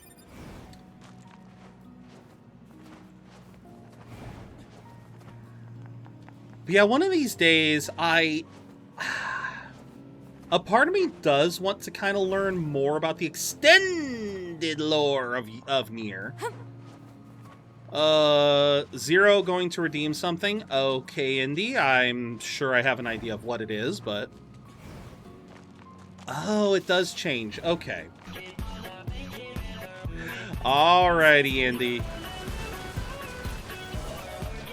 There's my level up. Let me make my way to Pascal's village, and then we will do that. But thank you for the heads up. Now I kind of saw. Helps to see it coming. Pascal's village. Here we go. Yeah, because I want to say the first time we checked his stock, Shade, he was offering upgrade chips, but they were way too expensive. Just finished working around 3 p.m. Very nice, Indy. You managed to finish work right as the heat was picking up. That's nice. All right. So we will just hang out in Pascal's village while I swap over. Let me get the wheel set up. Where's that wheel? There you are. And of course, frickin' Streamlabs. All right, let's move over here. No. How do I... Wait a minute. Oh, there it is. I was like, where's the button to spin the wheel? I will have to look into that, because if he sells weapons, I'm going to need those. Alright, what do we got? Tricep curl. Alright, I can do that. Yeah, luck-based. Alright, let's get the dumbbell. Alright. So, first things first. Let me put that over there. Let me stretch the arms out a little bit to make it a little easier. Because we'll definitely go for our usual two sets of 10, but we'll see if we can't go a little bit more. All right. Now, thank you again, Indy. Now, let's begin. All right. 1, 2, 3, 4, 5, 6, 7, 8, 9, 10. Now, of course, they love how these things move. All right. Now we'll go from the side so you guys can see if my form is good or bad. All right. All right. Another set of 10. Let's go. 1, 2, 3, 4, 5, 6, yep, here it is. 7, 8, 9, 10. All right. Oh. Can I do 5 more? Yeah, I think I can do 5 more. All right. All right, 5 more. Come on, just 5. Just 5. Come on. 1, 2, 3, 4, 5. Ugh. There we go. A lot of stuff happened this week. Got rid of a 150-pound couch. Goddamn. And then bought a 200-pound two-seater. I love that that's based... I don't know if that's an upgrade or a downgrade. Oh, that's great, Indy. That's great. Honestly, that's something that... that is something that Dad and I are debating. Because we have a couch... Hime, welcome in.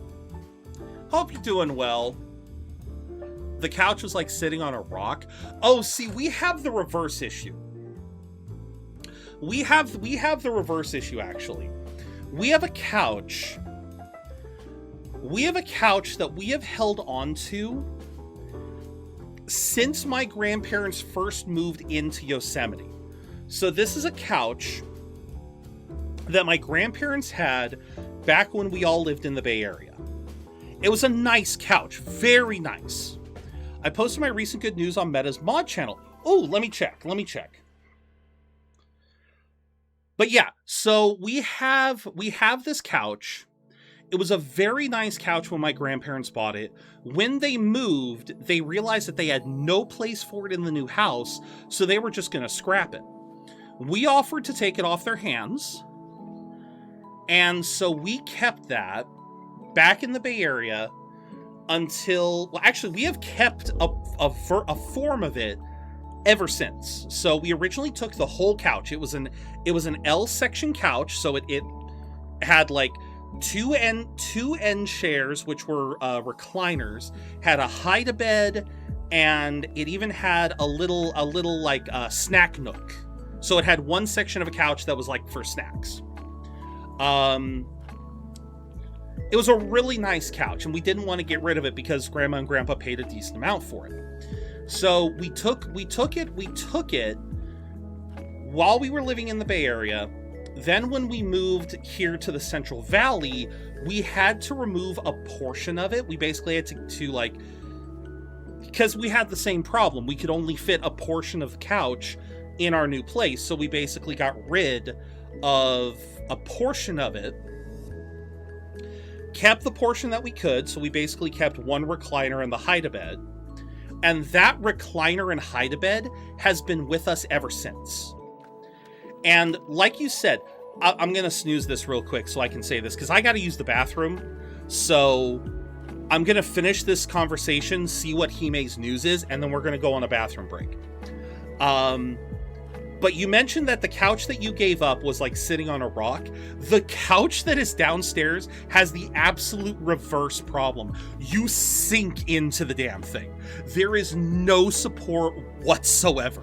It is like literally, whether you're sitting on the recliner or the hide-a-bed side, as soon as you sit in there, especially if you lean back, you sink into the damn thing. So it is not comfortable. It because of the fact that you sink in, like, yeah, you cannot get comfortable. And so it's just like, no one has sat in that couch since we moved here 10 years ago. That couch has just been in the corner of the living room ever since we moved here, but we never got rid of it because it held sentimental value for Mom. This is another thing like we were talking earlier, how Mom is a bit of a hoarder. She cannot justify giving stuff up. And so we've kept that goddamn thing for so much longer than it needs to be, and we still need to figure out how to get rid of it. So that is something that we have to do in the near future. But yeah, it's like, it's just one of those things that it's gonna be a chore. It absolutely is. So what is the news, Hime?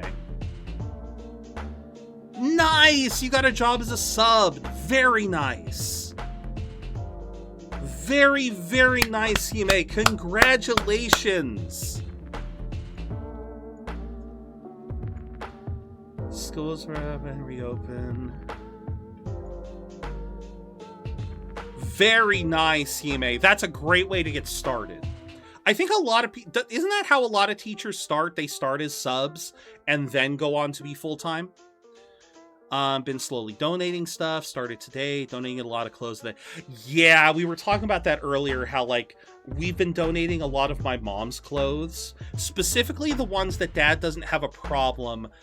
If he were to suddenly see someone wearing these clothes out in the wild, he wouldn't have as much of a problem with. He is like, Shade has given us a great idea of what to do with the tie-dye shirts that Dad just cannot see himself donating. I'm gonna run that by him. I am gonna run that by him after stream. Check for your weekly garbage does bulky pickups. Ours has like 3 pickups. Oh, I'll look into that. Because I know that the area that we're in, there is a junk collector that comes by like 2 or 3 times a year. They'll post notices and say, hey, we're coming for your junk, leave it out. So that might be the reverse situation, Shade. It might be the reverse situation that it's, instead of calling them, the junk collector calls ahead and tells everyone, hey, if you got junk to leave out, leave it out. Oh yeah, and there also is absolutely ways that you can call people to pick up junk. Some people will do it for free. I may explain a little more details. No worries, Indy. No worries. For now, though, we are going to go on a bathroom break. The ad break is going to be coming, but I'm going to preempt the ad break. I'm just going to hit it once we go into BRB. But yes, while we are away on break, please, guys, feel free to get up and stretch, get up and get some water or a snack. We'll be back in about, say, 5-ish minutes, and then when we get back, we will get back into Nier. It's just included. Oh, absolutely. It is worth checking. I will check into that, Shade. Because again, different companies, probably different rules. I'll have to look into that. But with that said, we will be right back, guys. Don't go too far away. We will be back in, like I said, probably about 5 minutes. But yeah, enjoy the music.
right. Thank you for your patience, everyone. Thank you, thank you, thank you. All right, bring the music back down. Swap back in. All right. Oh, right. And actually turn the music off now. Oh, welcome back, everyone. Welcome back. Again, apologies if that was a little bit longer. It's kind of hard to keep track of time when using the bathroom. Oh, thank you so much, Hime. And again, congratulations on the substitute teacher gig. I hope it goes really well this next school year and that it leads to bigger and better stuff. Like I said, I mean, starting as a sub is a great way, I feel like, to get started. And then, no. Yes, absolutely. Good to hear, good to hear. But yes, like I said, I really do hope it goes well. Okay, so yeah, I was just kind of... Wait, is this the way I want to go? No. Which way do I want to go? I want to go this way? This way. This way. But yeah, no, I really do hope it goes well and that you guys manage to... Yeah. My brain is not braining all of a sudden. Yeah, I hope to hear a lot of good news this year from your first official class, because I know the class that you were training with, that you were as a student teacher. I loved hearing all the stories that you were getting from there. And I know you had some good ones and some bad ones, but I really do hope that it is just nothing but a good year next year. Yes, let's invest. Just between you and I, know that if you provide enough an investment, I will be able to provide certain dividends in return. So let's start with 10,000. Very wise, very wise. A shrewd investor knows to strike when the iron is hot, eh? I look forward to a fruitful working relationship in the future. Quite. 2 days later. The agency, which is where I'll be working, is associated to the school where I did my student. Very nice! My former mentor can also request me. Nice! Impact Bracer Speed Salve. Sadly, the staggering work of genius has exhausted my funding. Would you care to make a new investment? Alright, now we'll go 20,000 at a time. Okay, so it's always going to be two. Okay, so now we've waited 4 days for this man. Choice Sachet. Okay. Let's do another 20. So now we're up to almost a week. Dented plate and you literally just gave me... I gave him 20,000. He gave me scrap metal. You... I gave you 20k, you give me scrap.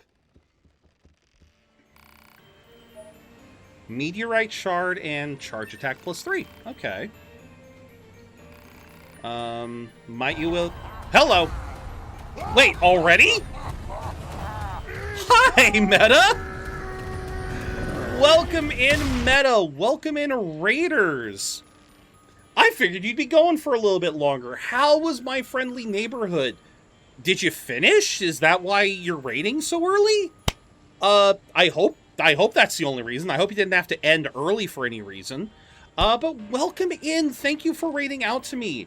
You beat the game. Let's go. How was it? I know I only lurked a little bit here and there. It's a wild game.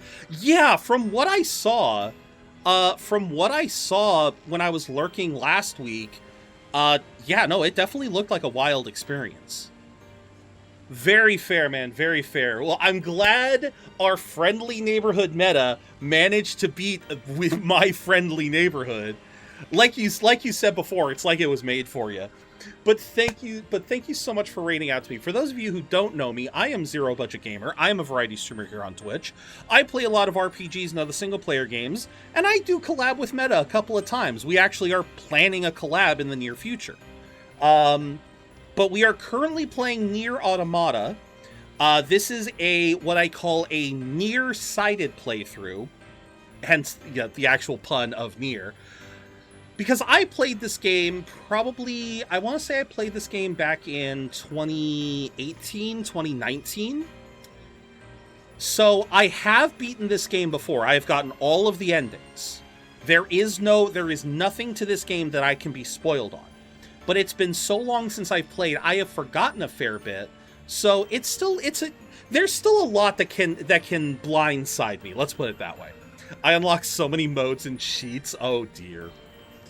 Oh dear.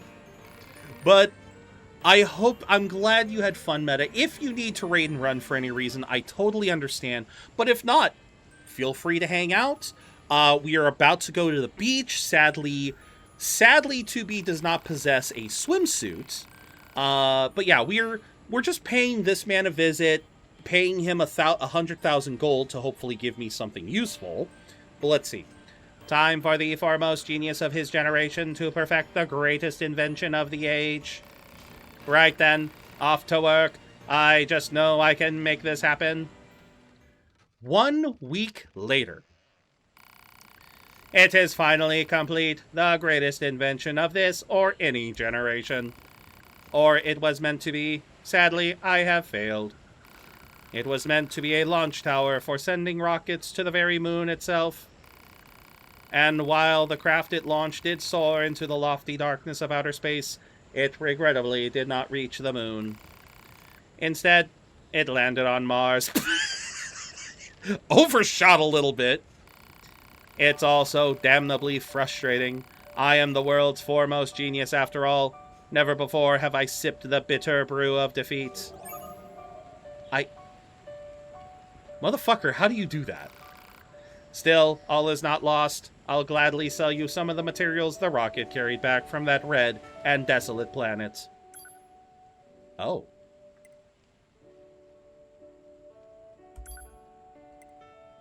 We found aliens on Mars.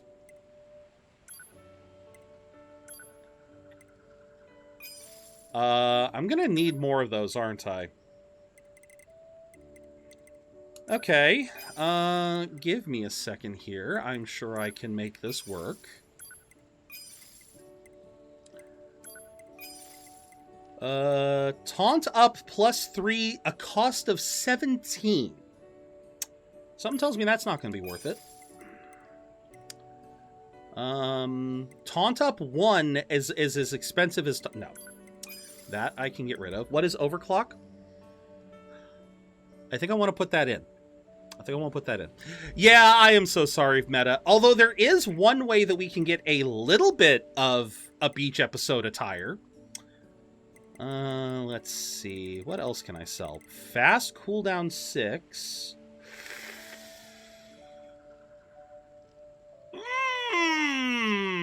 That's tempting. That is tempting, but at a cost... That is tempting to hold on to, but at a cost of 26... that is just, you're building the entire, you're putting your entire build around that. I'm just not sure about that. Same with this. Like, Actually, no, Actually, no, that is bad, because look at this. I have a max HP up +3. If I were to get 2 of these, it would cost less than... Yeah, no, No, that's not worth it.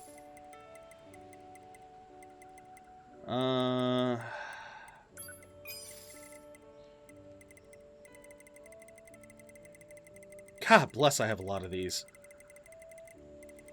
Don't I also have stuff that can just be sold? Can be exchanged for money. Can be exchanged for money. Nope, need to hold on to those. Can be exchanged for money. Alright. There, because I'm pretty sure I need 5 for something. I look forward to a fruitful working relationship in the future. Quite. Okay, so now I can buy meteorites.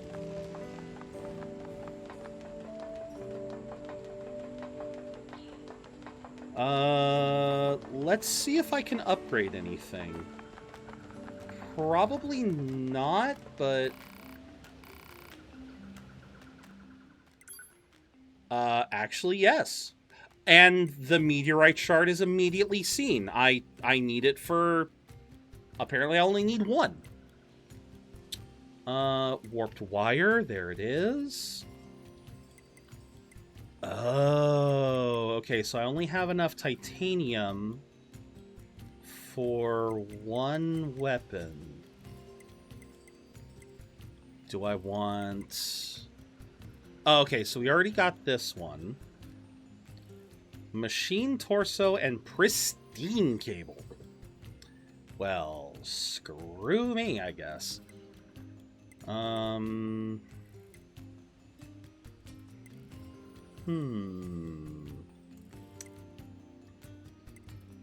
Let's do... Why not? Actually, yeah, why not? Hero Sigil. Yeah, this is just Dragon Quest. It's just Dragon Quest. Alright, so we'll do Virtuous Contract, since that seems to help me. Beast Lord, sure.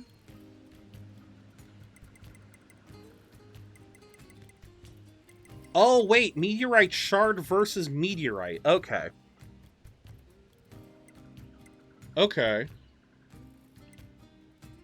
Dragoon Lands can be instantly upgraded. Now I need more titanium alloy. Gotta love it.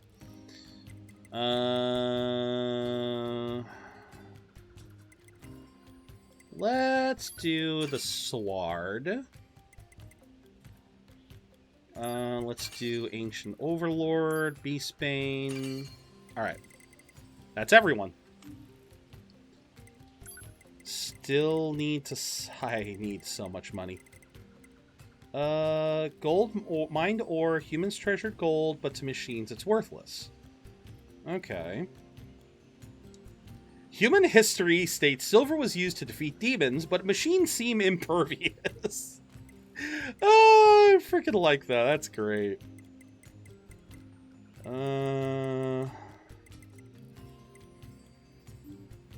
Alright. So wait, if I use key items... Oh god. That is horrifying. Ah! That is kind of horrifying. Yeah. What else can I use? Oh, so the choice sachet that I got. Oh, so now the animals will approach me instead of just allowing me to ride. So that just makes it easier. Nice. All right, let's remove that for a bit. That's wow. I forgot how the aliens looked. This is...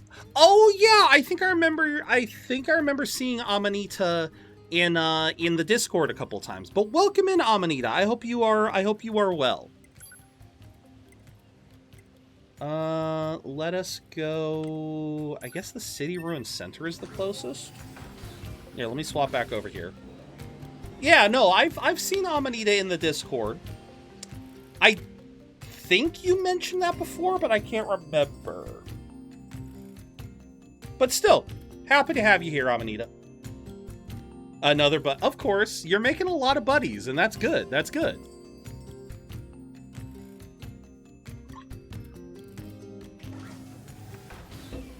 It is good to have a lot of buddies. Hi! Whoa! Hi! Whoa! Hello! Okay. Why are you guys... There we go. Why are you guys here? Okay. I was not expecting those guys here. Hello, Notes! I think it's the buddy neighbor. Meta loves using the term buddy for people. He loves using the terms buddies and besties. Well, welcome in, Notes. I hope you're having a good day. I hope, I know you were playing with Leon, what the hell was that game? Hi.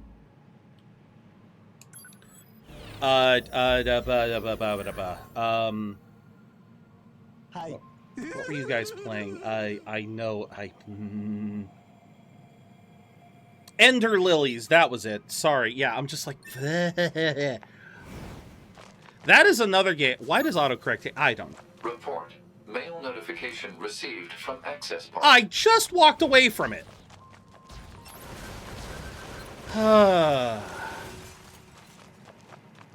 But yeah, I do believe I have access to that game somewhere. Was it here? I think I have it here. Yep, there it is. Yeah, I do have access to that game, and I know that... I believe I've heard you or someone else... Yeah, I think you've told me about Ender Lilies before. I do want to try and play that one of these days. How's Temtem? It wasn't bad. But would you rather play... I'd probably try...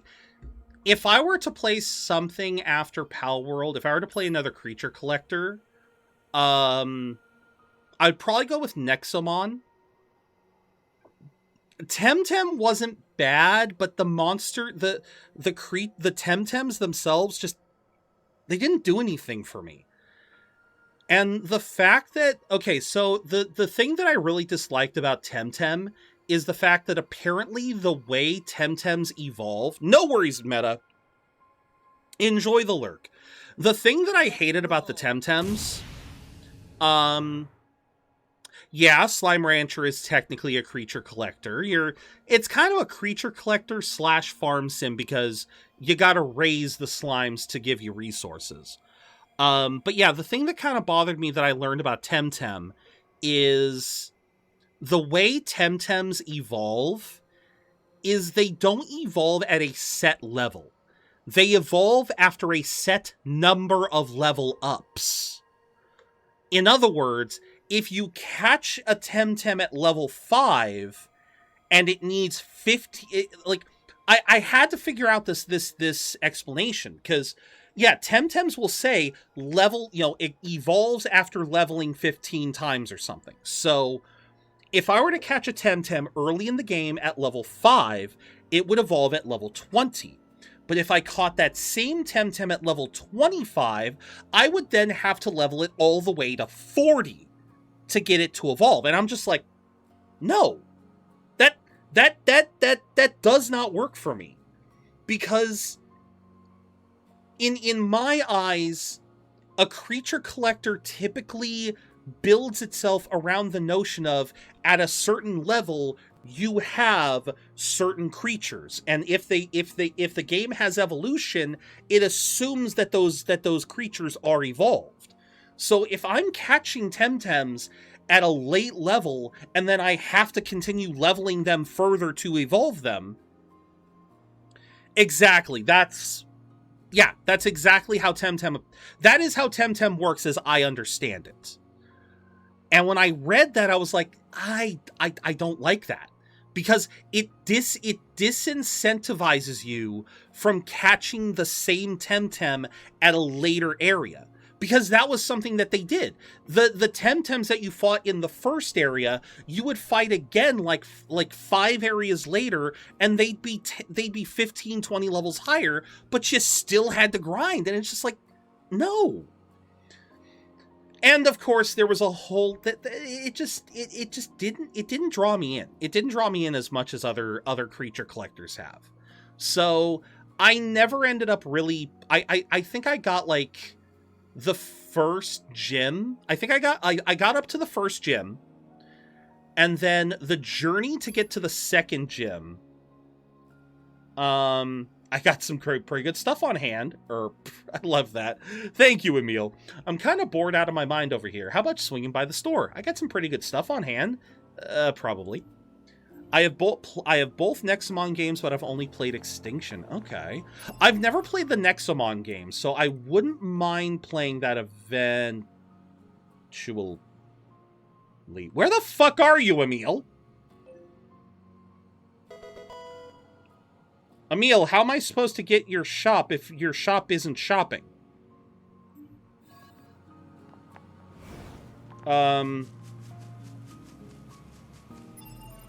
Wait, did Emil give me a quest? Like, no, that's Parade Escort.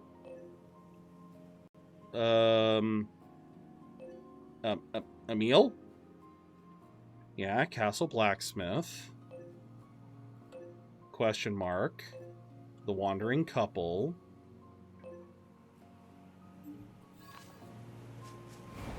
Okay. Moving on, I guess. I honestly couldn't wait for Ender Lilies to release the art and music. Oh, you couldn't wait for the game to release. The art and music are beautiful. Fair enough. I will definitely have to put it on... I will definitely have to put it on a higher priority to play then, Notes. Actually, I really should, because let's be honest here. That is PS Plus, and if PlayStation continues the shit that they're doing, I'm not going to have PS Plus next year. So... Although, wait. Wait a minute. Wait a minute. Hold on. That may not be an issue. Hold on. Let me check something. I feel like Epic Games might have given me the game as well. Because I've noticed some of the games that I get from PS Plus, I have also been getting from Epic later. I have noticed that. Hold on. Let me look. Because at the very least, then I don't have to worry if it's like if I can't get it in time this year, I might still be able to play it. Dragon Age encased. Darn. Nope. Okay. No luck there. I thought maybe I had gotten it from Epic. What game am I thinking of then? What game did I get from Epic that kind of gave me similar vibes to Ender Lilies? Was it Grit? Chris Tales. I think it was Chris Tales, because Chris Tales is also a very stylized RPG, but very different from Ender Lilies. Okay. If I can find time in the next couple months, I'll see if I can't play Ender Lilies, maybe not on stream, maybe on my own time. I'll see what I can do, because I've heard good things. And yeah, like I said, if Sony doesn't circle back, if Sony doesn't what is the term I'm looking for here? If Sony does not rescind their decision to go all digital, thank you, Capture Card. You didn't have to die like that. Thank you.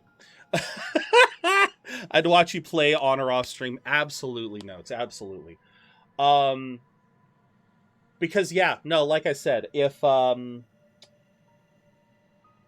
they don't walk back, there we go. I think that was the term I was looking for. If they don't walk back on their decision to go all digital, I'm not gonna re-up PS Plus.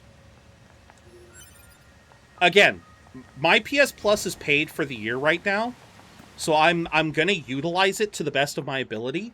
But yeah, if they're just gonna keep up with these practices, they're not getting any more money out of me. I've already made the decision, and I've said this many times.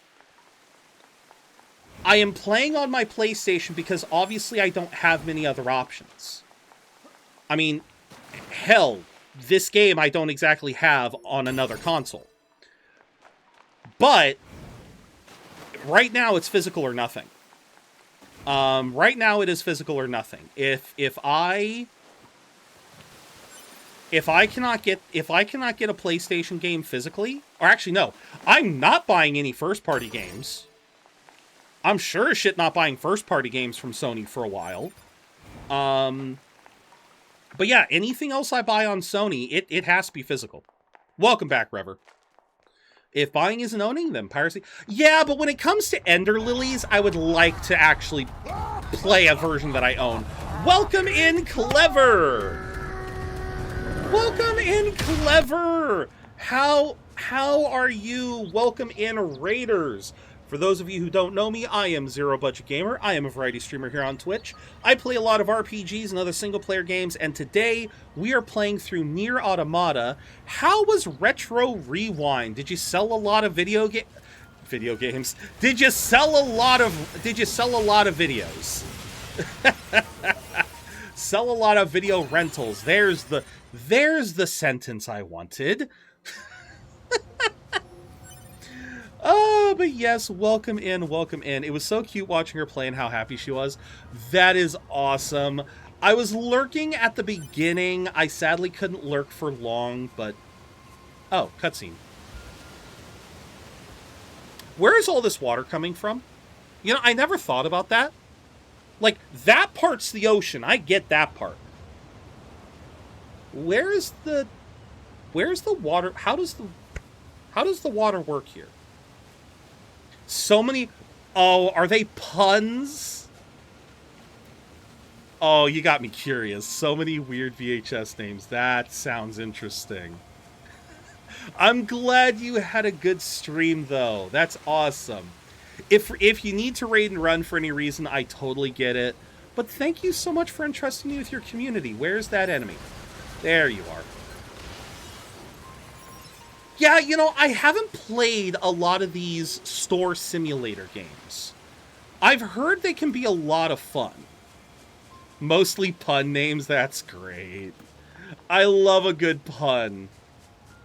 Well, hell, let's be honest, I love a bad pun, too. Bad puns can be just as much fun.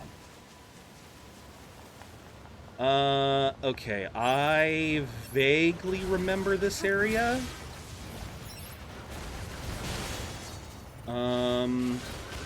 I do know that... Because I can... Yeah. I love that somehow 2B can just dive into the water without a splash. Like, how she does that? No clue. Commencing fishing. How she does that? No clue. But yeah, she can just dive into the water. And speaking of, I want to see if I can fish anything up. But yeah, no, I'm trying to think. The only storefront sim game, I struggle to even call it that. The only one that I can think of that I've ever played was Reciteer, which I don't know if you guys know of that game, but I think it's one of the first. Oh, I saw it, Bob. Come on, give me fish. I swear to God, it's gonna happen while I try to tell a story. It's like as soon as I look away, it's gonna go. As soon as I look away. What 2B does if there's no splash, but when I do it, there's no water left and all the fish die. Right? But yeah, Reciteer was like one of the original storefront sim games. Oh. Catch. There was just a fish. Okay. Good thing you'll have a VOD so you can go back and watch it later. Oh, there you go. I will definitely have to catch Clever's VOD. But yeah, like I said, Reciteer was like one of the first ones. It's this really cute little fantasy style one. Catch. Hey, cool, I caught a Kabuto. Horseshoe crab, yeah, horseshoe. I caught Mecha Kabuto. But yeah, it was this cute. It's this cute little. It was this cute little game from ages ago. Another machine. That was a blowfish? I thought blowfish were rounder. Like no, I guess they're only round when they puff up. Normally they're just shaped like another fish. Report. Hey, we got an actual starfish. Let's go. There's actually fish to be had. I like that. But yeah, it's Reciteer bounced between shop management and dungeon exploration, because you were basically selling the items that you would go explore to get. And because you were a merchant, you often had to recruit fighters to guide you through the dungeons. And that led to some very interesting interactions, as you had this cast of characters that... Catch confirmed. And that's a robot. But yeah, you had this this nice little cast of characters, and it It was a fun little game because the entire premise was you're trying to get out of debt by selling by selling stuff at the shop. So again, it was a nice little relaxing experience, one that I wouldn't mind playing again. So I've always understood the allure of storefront managers, whether it's the Report. Fresh. Okay, that is not a blowfish. That is something else. Bream. Okay. Complete. Good pod. Report. No damage detected. Good pod. Brain farted again. Yeah, so like I said, stuff like the card shop simulator, the supermarket simulator. I've always been able to understand where the allure comes from. Because I feel like it's that same general itch. I feel like games like shop simulators scratch the same itch that you get from stuff like Stardew. Because it's that whole running a it's just like running a business sort of thing. The bedrock here was bombed out in the last war. Yeah. Looks like the whole city is starting to sink as a result. Oh, okay. So I guess the reason why the water is flowing out was...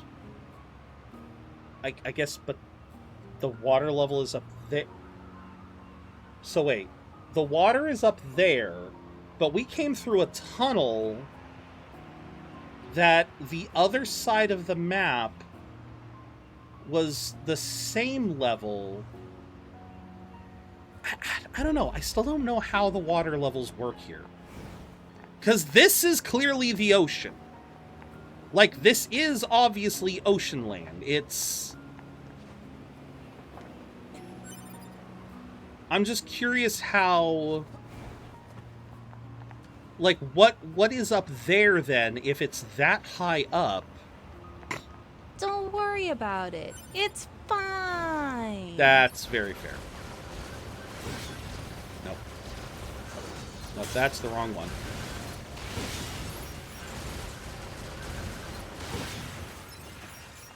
I don't know, it's just a logistical thing that just kind of popped into my head all of a sudden. I never questioned it when I went through here normally.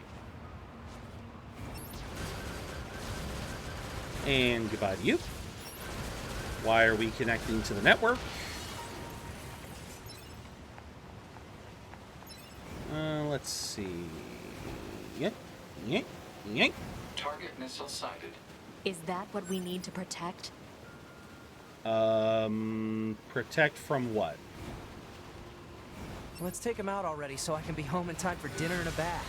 Androids don't need to bathe. I thought androids didn't need to eat either. Cleaning and maintenance, bathing is unnecessary. Yeah, but come on, 2B. It still feels good. Oh. Ow! No! Right into the water! Right into the water! God damn it.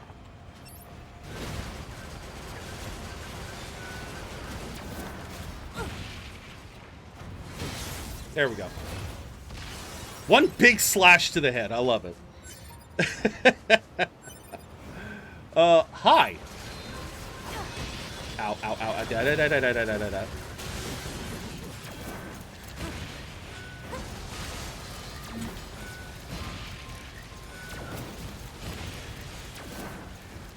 Oh, wait, no.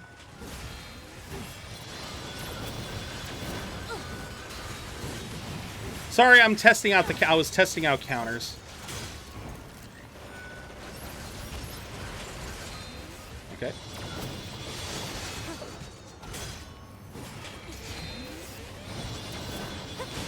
Ow! Yeah, I should have just fired. Anyone else?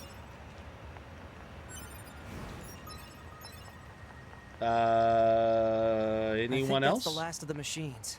Okay. Hi. 2B, 9S, come in. Nothing in Commander? Emergency orders incoming.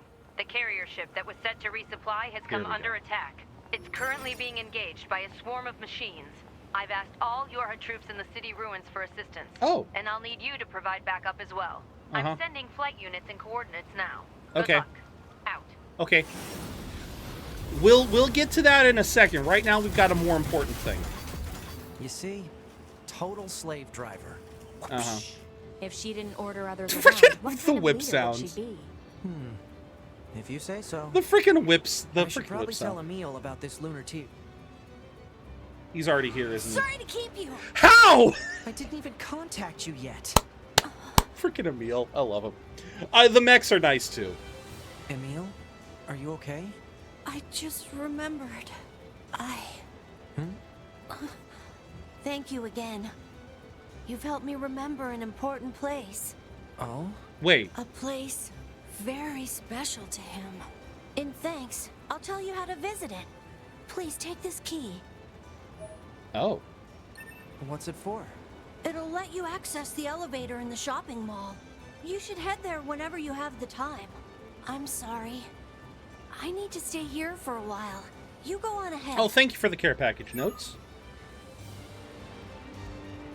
Alright, so we got that. Okay, now this could actually be very, very major. Because seeing as how it's a meal, this could actually be something that... I do remember this quest. I can't remember if Emil's going to force me to fight him or not, but... I know that there's something past the elevator that he mentions, but I can't remember what it was because I had never played Replicants, so... I have no knowledge of what it is. Alright, but before we do the mechs, I remember there was something back here. Whoa there, this place is still closed, kind sir and or madam, but fret not. There is absolutely nothing of value here, so don't let it distract you and run along now. But I can't just send you off empty-handed now, can I? I'd love to give you a souvenir of some kind, but I have nothing on me right now. What to do? What to do? I know. I shall self-destruct for your convenience. This will result in a rain of useful materials. They are yours to keep. Ah, yes, fortune smiles upon you today. Once you've collected my gifts, please forget everything you saw here. That's a promise, you hear. Goodbye. 80 gold and a dented plate. I really don't think that's worth it.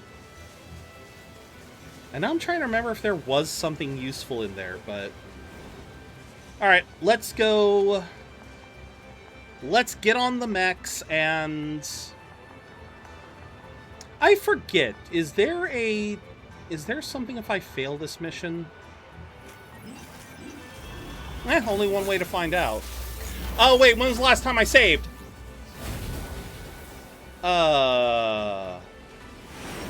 It was the fighting arena. Got it.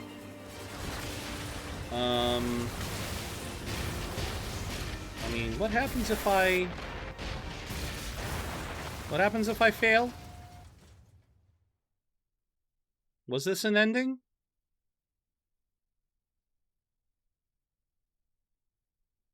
Was this an ending, or did I just fuck up?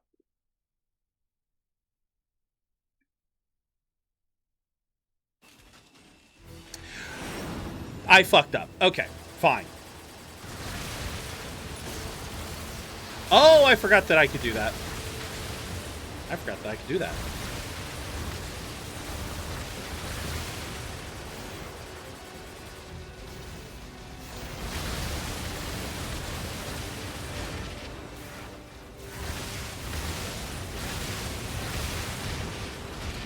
Okay, fine, you little bitch.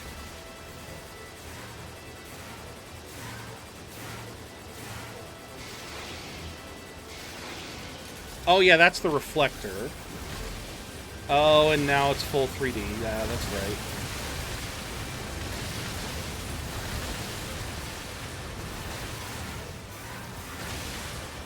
Wait, so this...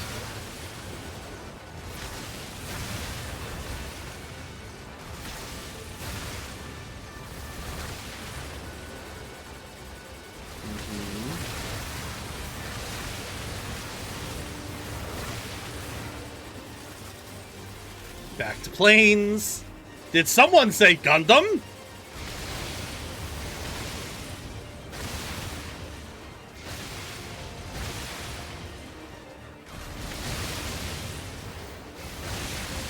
Yeah.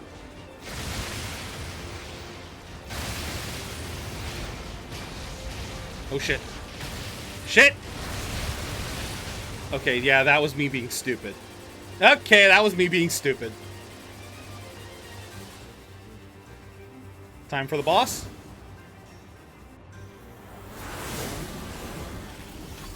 I guess? Oh. Attention, this is Carrier Blue Ridge 2. Requesting support from any friendly units in range. We've come under heavy fire from the enemy. Our escort ship has taken damage and is unable to engage. Yeah. We're currently resisting with all remaining support fighters, but Okay, we we're can't fully hold them healed off for long. I repeat, this is Carrier Blue Ridge 2. We need immediate backup from any available android forces.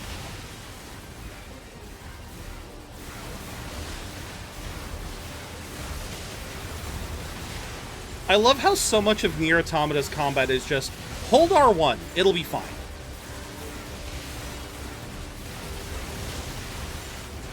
Wait, do I have... Oh, I do have missiles, okay. I do have missiles.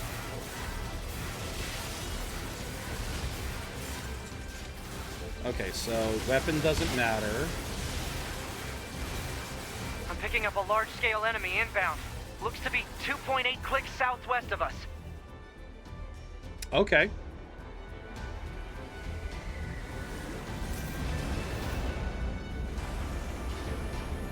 This shouldn't be too bad. The Goliath Flyer. Oh, yeah, no, this isn't too bad. Oh my god!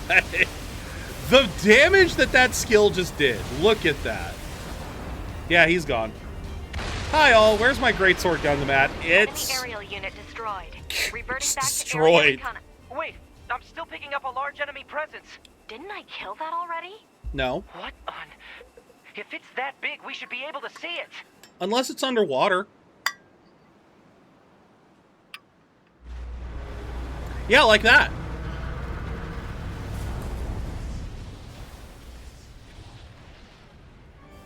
Well, that's new.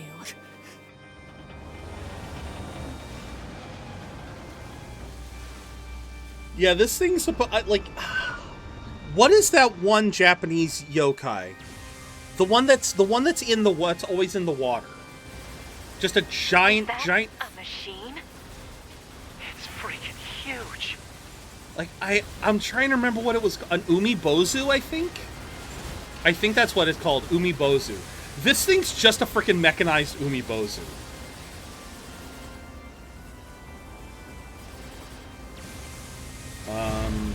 Hi. Crap. It's blocking close-range attacks with EMP blasts. We've got to find another way to damage it. I mean, if I were to angle my shots downward, I might be able to do something. Command is attempting to launch a satellite laser strike on your target, but the enemy's electromagnetic camouflage is making it impossible to aim. We need you to find the emitter and take it out. Oh, is that all? I know. Wait. EMP camouflage. I hate to say this, wouldn't it be easier, considering the fact that 2B and 9S, they have spare bodies on the bunker, couldn't they just be used as targeting reticles? Just like, or does the EMP generator target confirmed. Marking on map.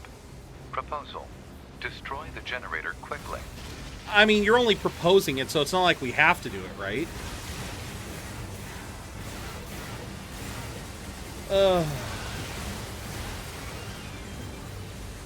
Like, I have to assume that the EMP is going wide enough that... Oh, jeez. I have to assume that the EMP is wide enough range that they can't even see 2B and 9S on in the area right now. Obtained from command. Go ahead. The only known record of this machine life form is a lone sighting 320 years ago. Upon reaching land, the unit unleashed a devastating electromagnetic wave attack. Okay. All resistance fighters in the vicinity were annihilated. So basically, if this thing reaches land, we're screwed. Affirmative. So you're also saying that this thing has been around for 320 years? Sorry. This thing has been around for 320 years and no one's been able to destroy it? Well, I guess if it just stays underwater. As we have shown, androids can't swim, so...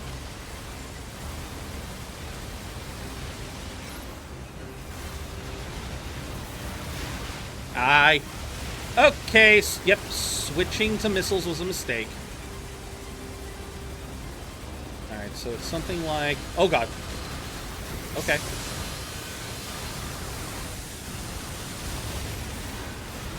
Okay, right.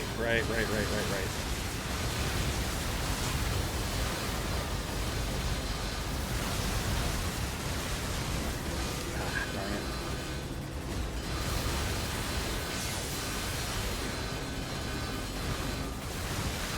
Come on. There we go. Oh boy. Ah! I'm surprised that didn't hit me. What is this gradius shooting of the core? Something like that. Ow. Well, I got a level up out of that. Electromagnetic interference eliminated. Preparing for satellite laser strike. Oh boy. It's like, get the foxtrot out of there. Oh, no, he's still got a shield. Oh, come on! It's got an electromagnetic barrier over its whole body? I was like, you didn't notice it was constantly glowing? Having trouble over there? Who is this? Are you Yorha? Hunter Cool. Squadron deploying out of North 12C Defense HQ. I'm the commanding officer, 4B. Don't worry, we'll take it from here. Oops. 2B, let's leave this area to the reinforcements. I have an idea. You and I should meet up at the spot I just marked.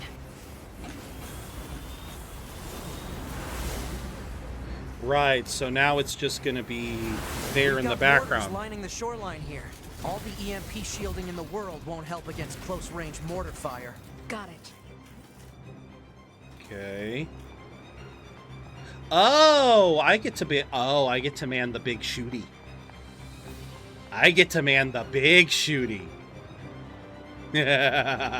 I'll help aim. What am I aiming at? This thing's armor is too thick. Yeah, what am I aiming at? Firepower. 2B, let's try for a more direct approach. Direct? Oh, right. That's right. Lay down some fire in its stupid mouth. Oh, I see. Okay, so now we need... There we go. There we go.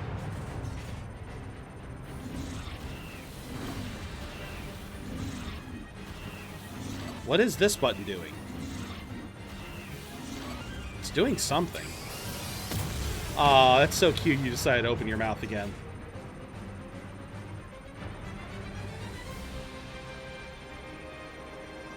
Yeah, I can't aim right... Oh. There it is. Oh, he was actually trying to open the mouth quickly. Probably didn't need to open the mouth at all, but there we go. Yeah, no, he's still mad. I think we just pissed him off. Yeah, I really do believe this is just supposed to be a mechanized Umibozu.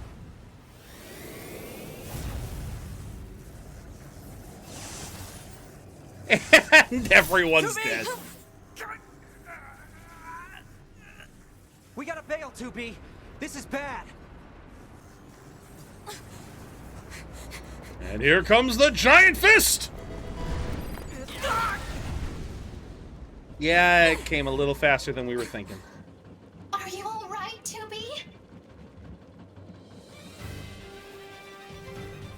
Oh, thank you, Pascal. I don't know why you're helping, but... That enormous machine is an ancient weapon. Yeah. It was designed to help annihilate the androids, but it wound up going out of control. I was part of the machine's network when it happened, so I remember it.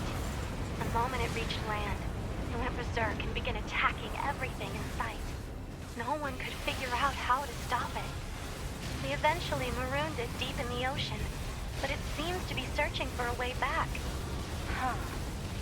So that's why the robots stopped it. I think I have another idea. You keep that thing right where it is, okay? What? Please, 2B. This is gonna work. Okay. How do I keep it in place? Seems like it can do just fine walking on its own.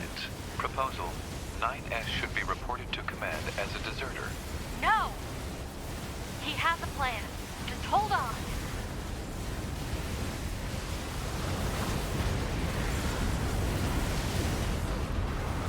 Oh, okay, we got another generator to blow up. 2B, I'm going to see if we can use those missiles back on the shore. But I need you to destroy the EMP unit on that thing's back. Otherwise, they're just going to go off course. On. Alright, easy enough.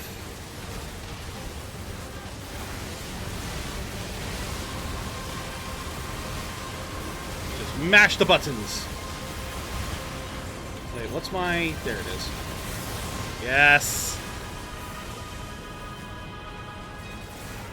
That is not his back. That is his butt. Yeah, I totally got you there, man.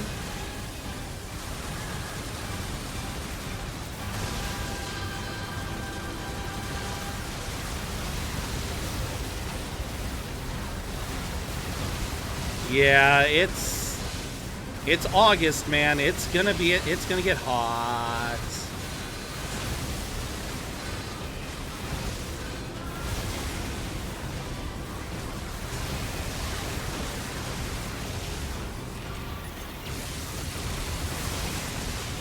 Ah. Break. There we go. Why is this thing listed as level 10, though? I will never understand the leveling system in this game. These things are literally listed as level 34. Why is he level 10? Why isn't this big guy like level 50 or something? You know, I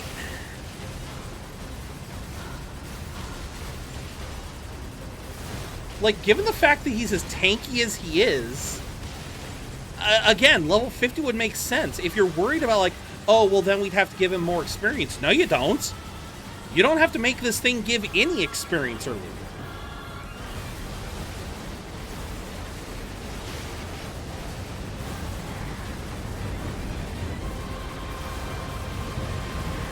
Yeah, that's fair. I just, like I said, the leveling system in Automata has always confused me with how some bosses are like this one. Despite the fact that they are so much tankier than regular enemies, they are lower level than regular enemies. Oh, fire! There, that's what I was trying to do that whole time. I wanted to be fancy, but the game wouldn't let me be fancy. Oh god.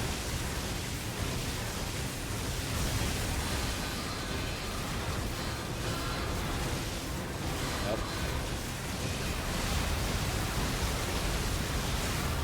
Alright, break that one. Hi. Alright,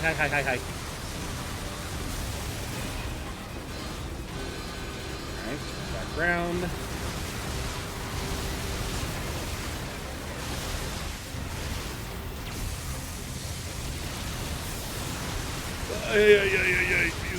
These levels. Oh, yeah. And of course, we're in ad break now, which means I should pause, but we're at a time until miss. To be run. To be right in the mouth again. If this thing could talk, it would probably be screaming, "Why do you keep shooting me in the mouth?" Signal lost. Organize a search and rescue party for the missing Yorha members at once.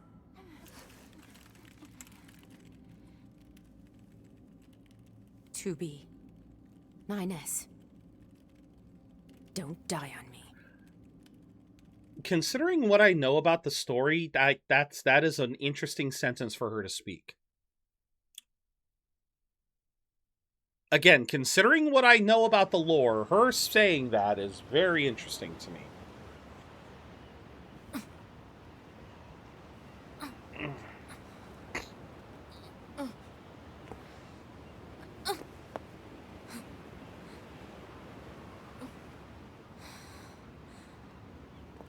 And damn, he just died standing. That's impressive.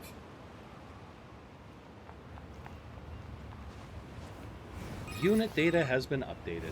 2B to bunker. Come in. Over. Operator to 2B? 2B, are you alright? Running system diagnostics. Core functionality appears intact. Thank goodness. Darn. Never mind that. I need a status report. Roger that. In regards to the giant machine that attacked the shore, it ceased its resistance 8 hours ago following your missile strike. Damn, we've been out for 8 hours? Okay, However, its EMP strikes knocked out comms all across the region. We're having trouble getting them back online, which means data uploading is currently unavailable in some areas. Oh, great. Where's 9S? Yeah, about that. We picked up a faint black box reading, but it wasn't strong enough to lock down his position. If you found something, that means he must be alive. Put in a request to the commander for immediate approval to begin a search. Actually, the commander has already ordered us to prioritize tracking down surviving Yorha members. If you find 9S, let me know, okay? Will do. 2B out. Okay. Can I pick up the soldier? Pod, I need you to scan for any nearby black box signals. Pod? Scanning complete. No signals detected. Okay, then. However, a dynamic scanner is required for detection of weaker signals. Never heard of it. Said dynamic scanner may be located in the resistance camp. Proposal. Further information should be obtained from the resistance leader. Let's go. All right. We're off to We're off to Anemone. No response. Limited functionality detected in black box. She's still alive. Contact the bunker. Oh, I see. So some of these are...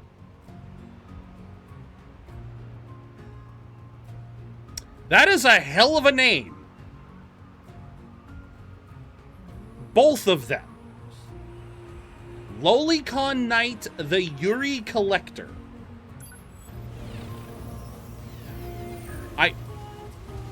Okay then. That is a hell of a name.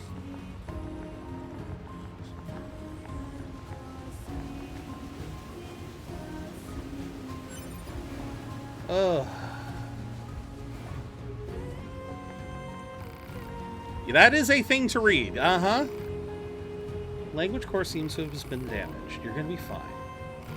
Send a rescue signal. Alright. I mean, some people come up with interesting names that they just decide they're gonna keep. That is one of them. That is one of the names of all time. A tanning agent? Really? Let's see, what else we got? Prompt to no 1 2 3 4 8. Some names, man, some names. Alright, can I... Oh. Oh, hello. Rue Illiday. Yeah, thank you for the money, at least. Nope. Grab this. More pure water. Hi.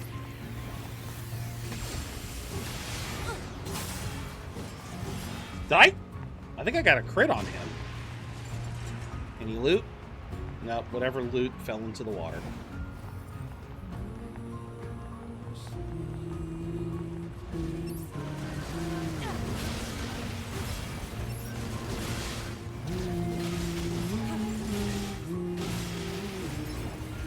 Alright, now who is this?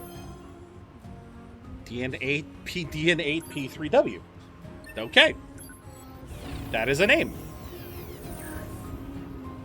That is a name. Broken key. Pyrite. Yeah.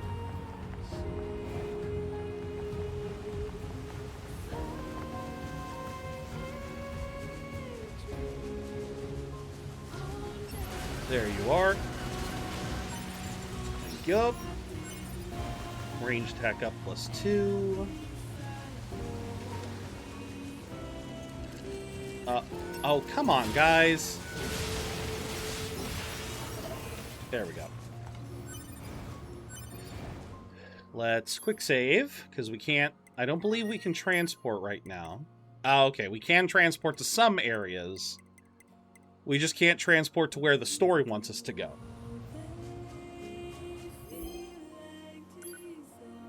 A woman without beliefs laughed at the enemy's strength at a place fit to die. That is a I also gotta start reading the sentences more, because some of these sentences, man. It's like this one is, a weapon-carrying android was amused by how it all ended at a city drowned in green. Nate Dog. Because I've only died like twice, so I haven't had a lot of chances to come up with a name. Or come up with a death message. Because I think I just used whatever default one they gave me.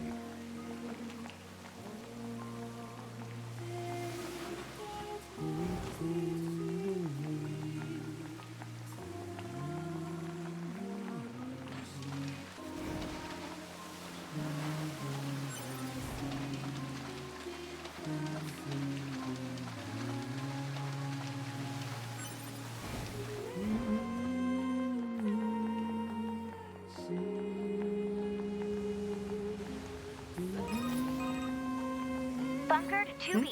2B here. We've got a number of broken down access points on the field. The cause appears to be an EMP attack from a gigantic machine life form. If you encounter any offline access points, please repair them for us. Understood.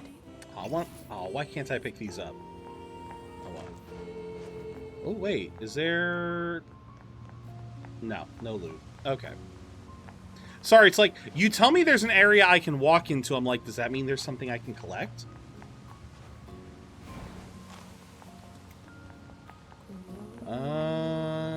Broken access points. What do we got? City ruins near factory. Also, I don't see a meal again, so... Oh, right.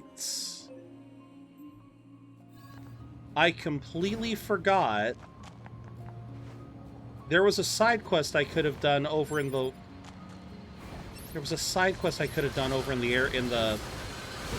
in the ocean area that I completely failed on. There we go.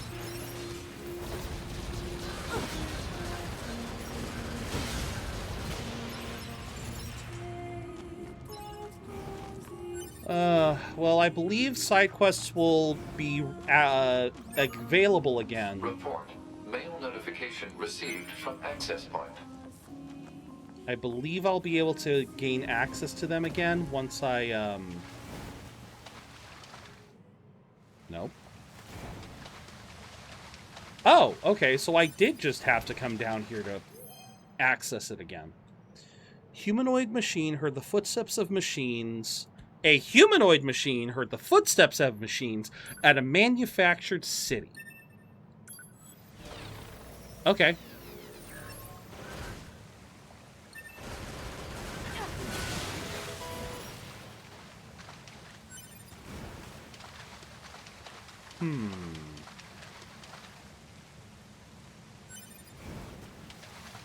And let's go up and up and up and up and up. Ba-dup, ba-dup, ba-dup.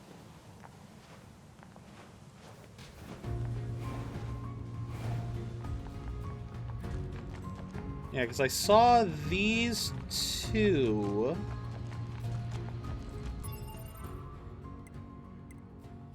Yeah, you had that one there, and then this one here is also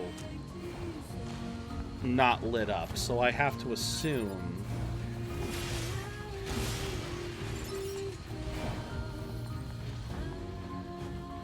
Nope, try again.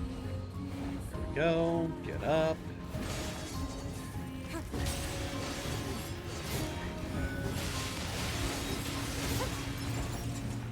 Grab that.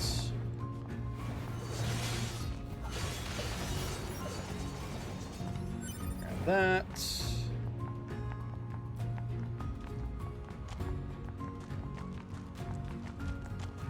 Yeah, angles is deactivated, so yeah, he's shut down.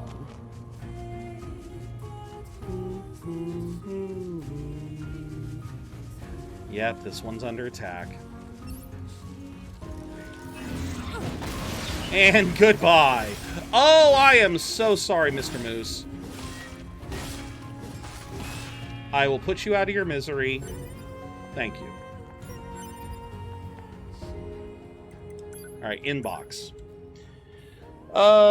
Thanks for stopping by. You into fishing at all? For a while, I ate whatever I could get my hands on just to survive, so I actually know a fair bit about the art of angling.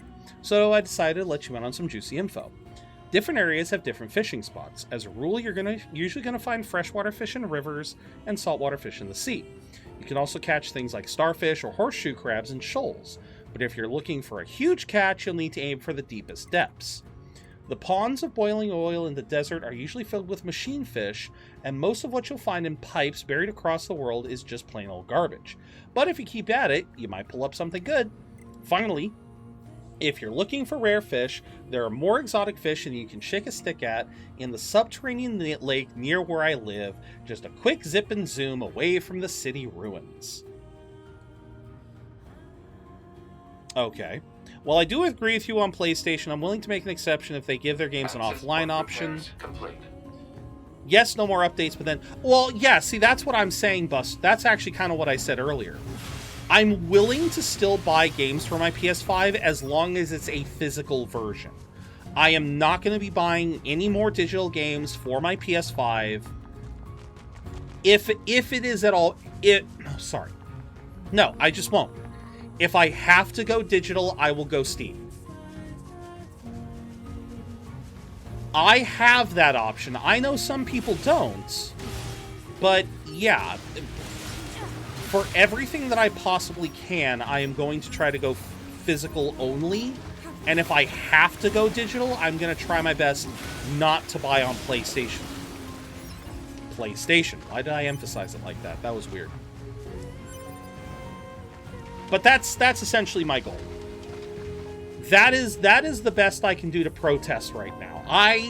Unfortunately, too much of my library is tied up in PlayStation.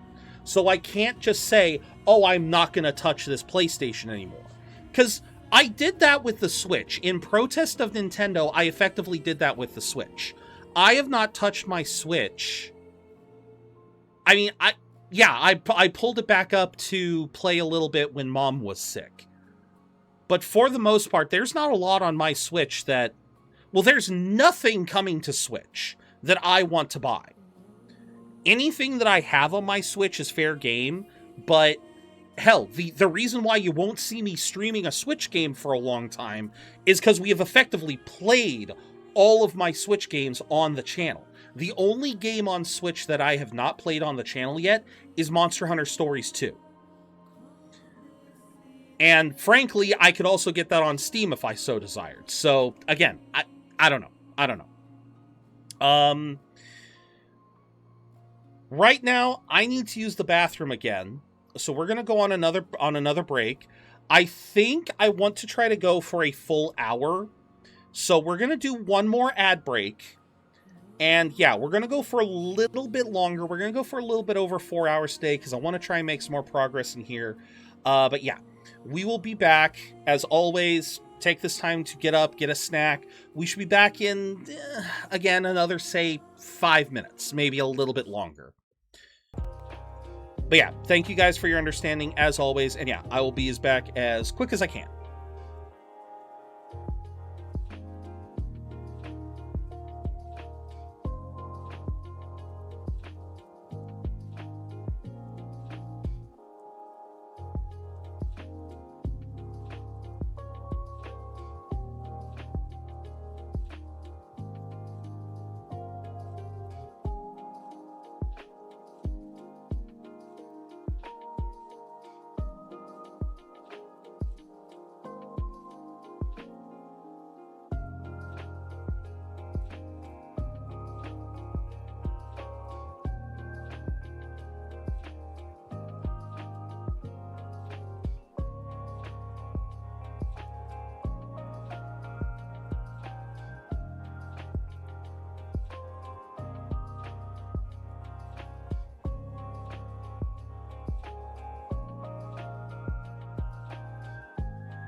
And we are back. Thank you all very much for your patience. And I completely forgot to bring the music up so you guys can enjoy it. Yeah. All right.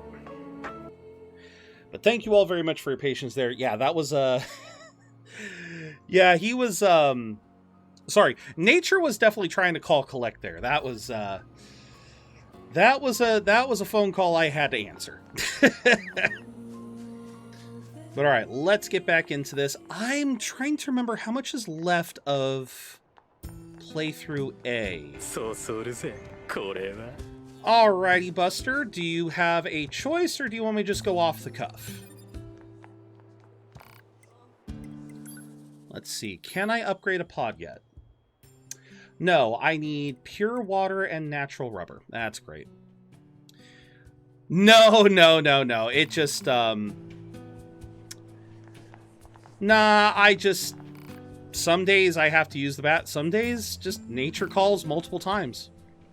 Yes, I know who you are, Devila and Popola. I know who you are. Stop being question marks.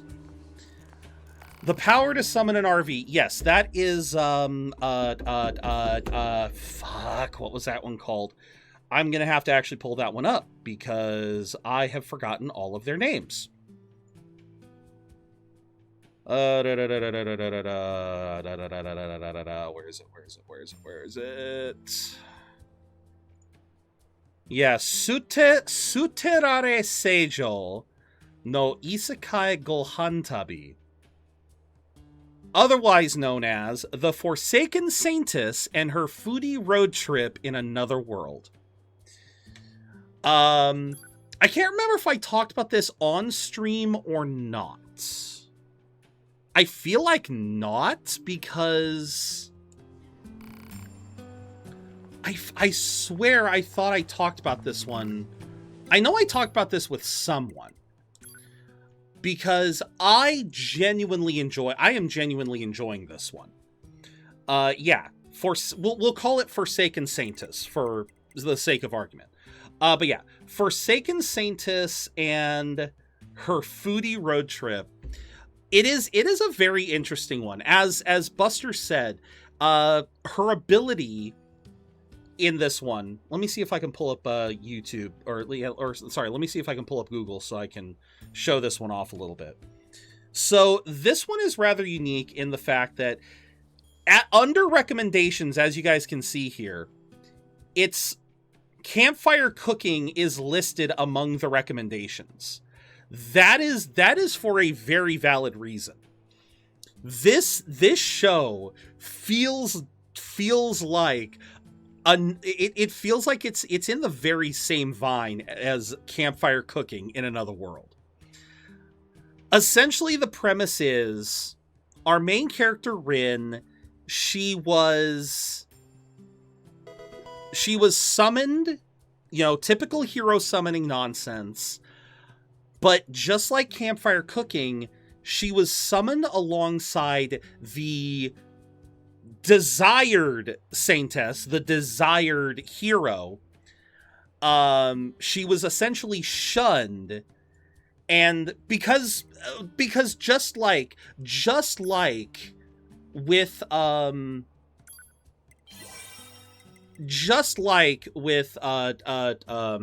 campfire cooking, they saw her ability and was like, what the hell even is this? What does this do? And no one could understand what it did, so they were just like, okay, then fuck it, she probably has a worthless skill. And so they send her on her way, but what I love about this one is, instead of it being the case of, instead of it being this case of like, where the main character immediately recruits this, in campfire cooking, the main character uses his power to essentially recruit god tier monsters to join his team. And the thing that I found so, I guess, not really frustrating, just sort of meh about campfire cooking was the fact that everything just like, well, actually, no. The biggest problem that I had with Campfire Cooking was the protagonist. It was, what's his name? Mukoda. Yeah, Mukoda. Mukoda in Campfire Cooking is insufferable. I can't stand this man. I cannot stand this man precisely because he is in a fantasy realm. He is in a fantasy realm with all of this, he's in a fantasy realm and is essentially given like near god tier like cheat codes. Like he's basically been given the cheat code to life in the form of the Fenrir Fell joining his team, the goddesses giving him protections, and he's just like, oh no, I hate adventure, I hate combat, I hate all this stuff. Eee! Like he is such a crybaby, and it's just like, okay, I understand to a certain extent the issue that, you know, every creature that he recruits are battle junkies. They all are just absolutely enamored by the concept of combat. And yeah, no, it is absolutely just kind of, it is absolutely kind of nuts how he does get dragged into a lot of fights. I'll grant him that entirely. I will entirely grant that he is getting dragged into fights that he has no business being a part of. I will totally grant him that. But the fact is, he still doesn't know how to step up. Meanwhile, in Forsaken Saintess, Rin has already shown herself as being capable of stepping up. And the thing I love is that she is basically shown, like, she understands inherently that her skill is not suited for, like, taking on the Demon Lord. Her skill in and of itself is not suited. I know I keep beating around the bush. What is her skill? Essentially, her skill, unlike Mukoda's, where Mukoda had basically Amazon, like magical Amazon, magical Amazon with same date with same hour delivery. I wish I was joking. Her ability is essentially, it's twofold. The first one, as Buster said, she can summon an RV. Her entire kit seems to be around camping and survivalism. She has two major skills. One is survival, which not only allows her to have like a very advanced appraisal mechanic that essentially tells her like, is this thing edible? Is this thing safe? Is this thing dangerous? Not only does she have that, the survival skill also chimes in whenever she is dealing with something that is particularly dangerous. Like if something is hiding in the bushes, if a monster is hiding in the bushes, she'll get a warning saying, hey, there's something in the bushes you should be worried about. So that is essentially what survival skill does, but then on top of that, she has the RV, which apparently has infinite fuel. I don't really understand how the stocking system in it works, because we later see that she actually does have to keep it stocked. So I'm not really sure how the stocking situation works, how she stocks it with food. But it essentially, all of the services of an RV, she has infinitely. Like, she doesn't have to worry about the battery going bad, or the running out of fuel, or running out of water in the facilities. And she's basically told right off the bat that she meets this one adventurer who basically tells her, oh my god, this may not be useful for taking on the Demon Lord, but by god is it a godsend for the average adventurer. Like, she's basically told straight up that, yeah, that her ability is so goddamn helpful for the average adventurer. Just someone trying... Is there even an icon there? I'm sorry. Is there even an icon there? Okay. And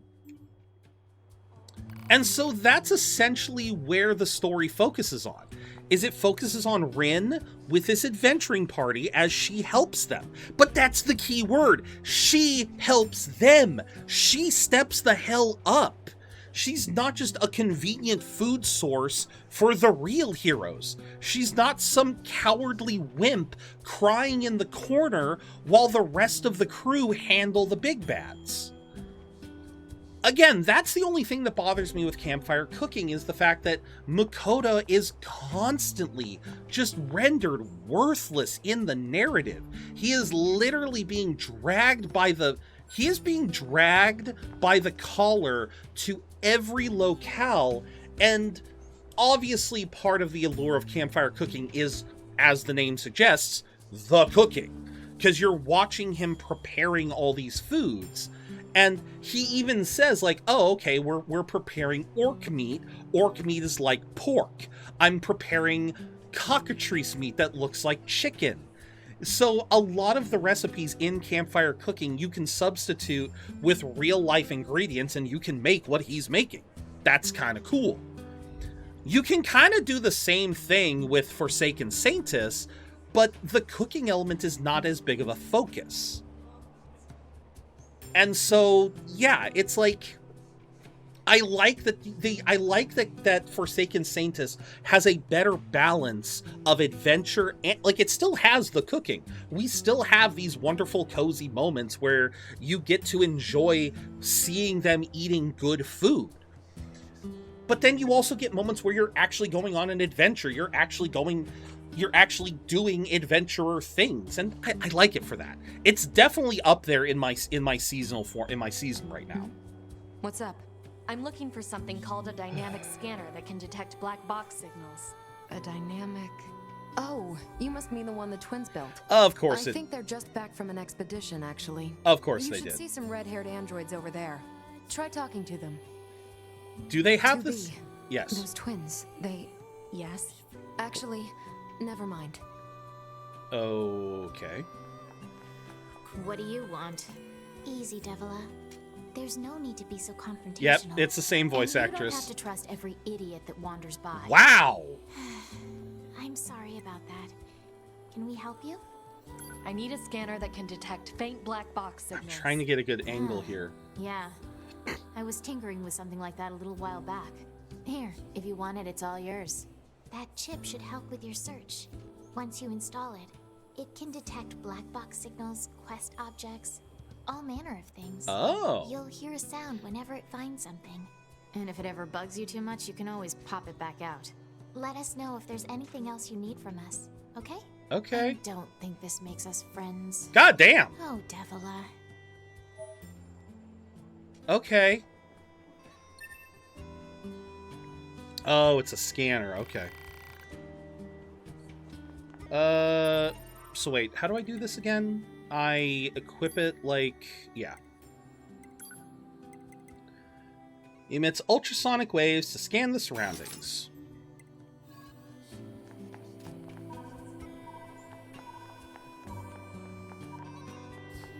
And it just lasts forever. Alright. Wait.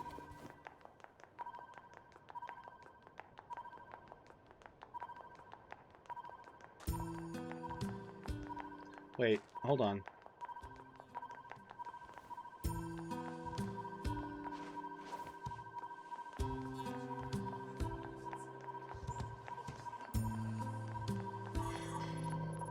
Oh, hello. 10,000 gold obtained. All right. Simple gadget. Interesting. Okay, okay. Oh god, I could use this for a while, couldn't I? Ha!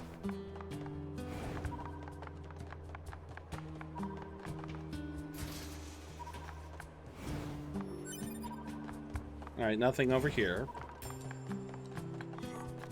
Alrighty. Yeah, I'd forgotten about this thing. Now, where are you gonna want me to look? I picked up a response on the scanner.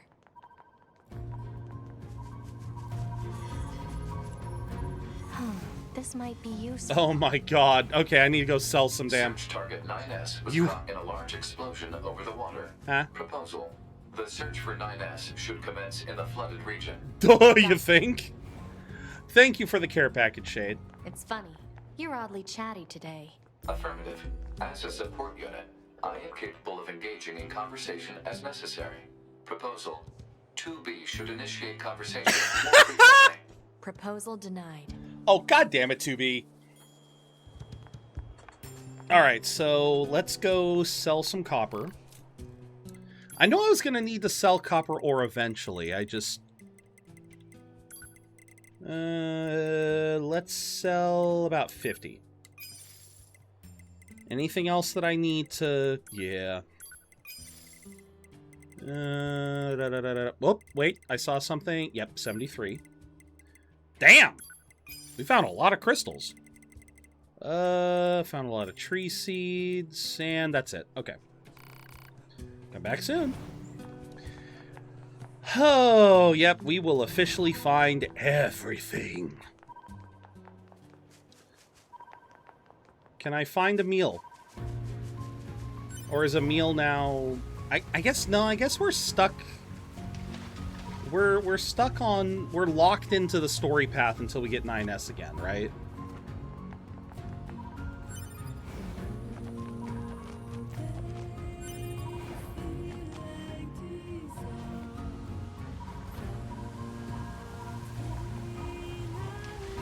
Wait. Okay.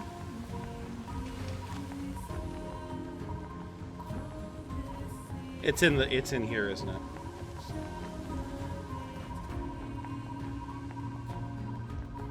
You're saying you found something.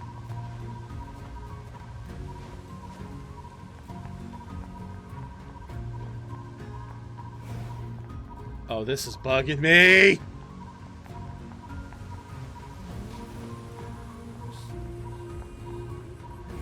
Wait, no, it's getting quieter.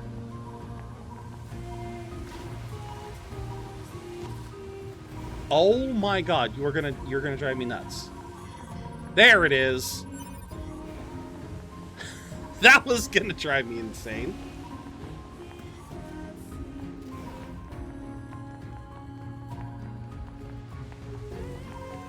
Oop.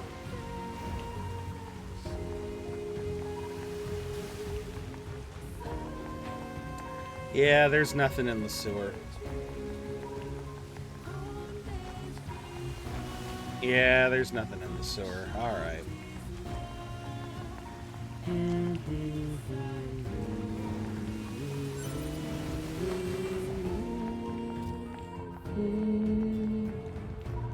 This is always such a beautiful song.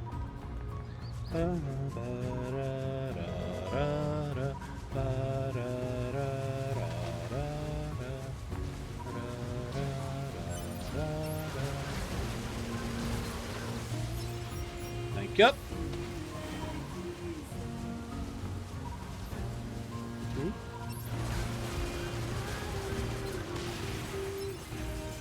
Grab you.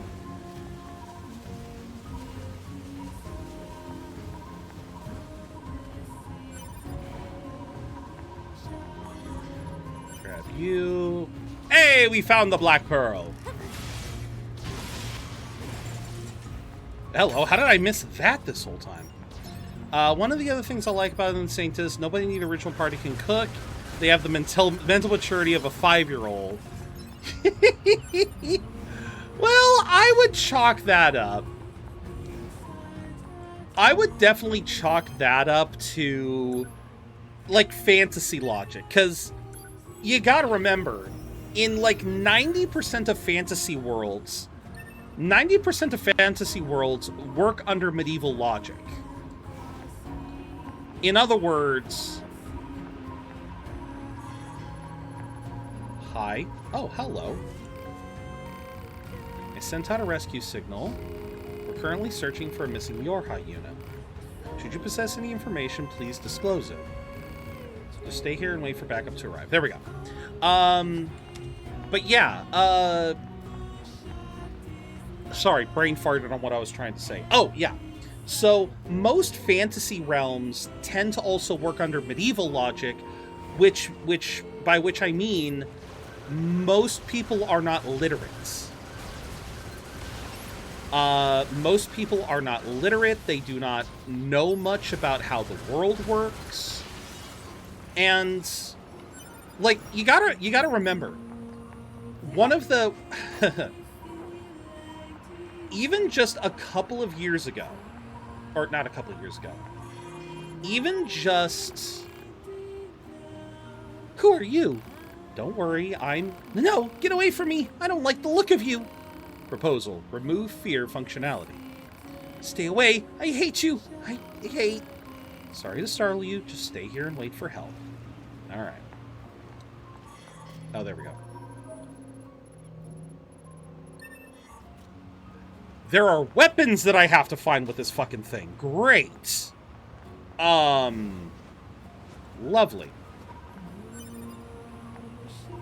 But yeah, even just a couple hundred years ago, Buster, people would not eat tomatoes or potatoes. Despite how healthy they can be, people would refuse... Hello. Did that? Hold on. Let me do this. Yeah, people would refuse to eat potatoes and tomatoes. Hi, why is your head move? Why does your head move? It's not me kicking it. It is literally... Why are you doing that? Okay. But yeah. Tomatoes, the big... I forgot I can't float when he's doing that. Yeah, because in both circumstances, people assumed that they were toxic. And part of that is true, especially with regards to tomatoes. If I remember correctly... Yeah, if I remember correctly, for tomatoes in particular, the reason why people people were positive that they were toxic is because they kind of were.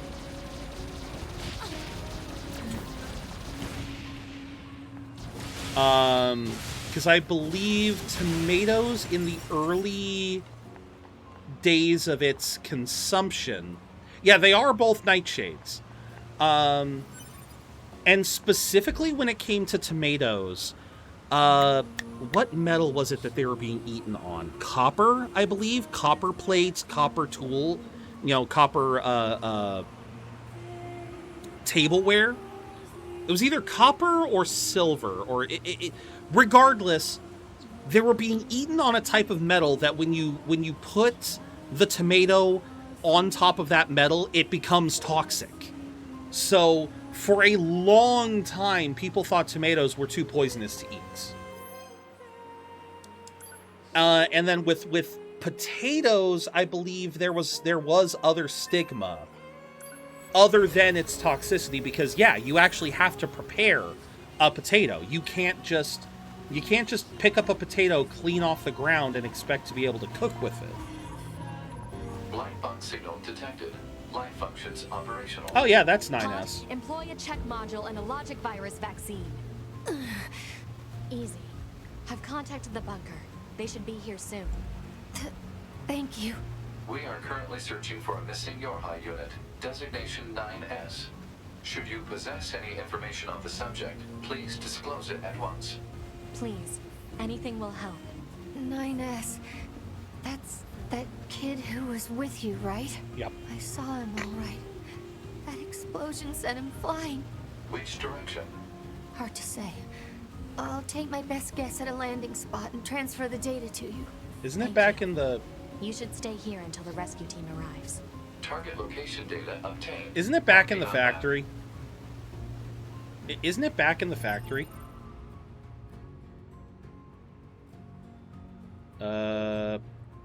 City... Oh my god. Oh, wait.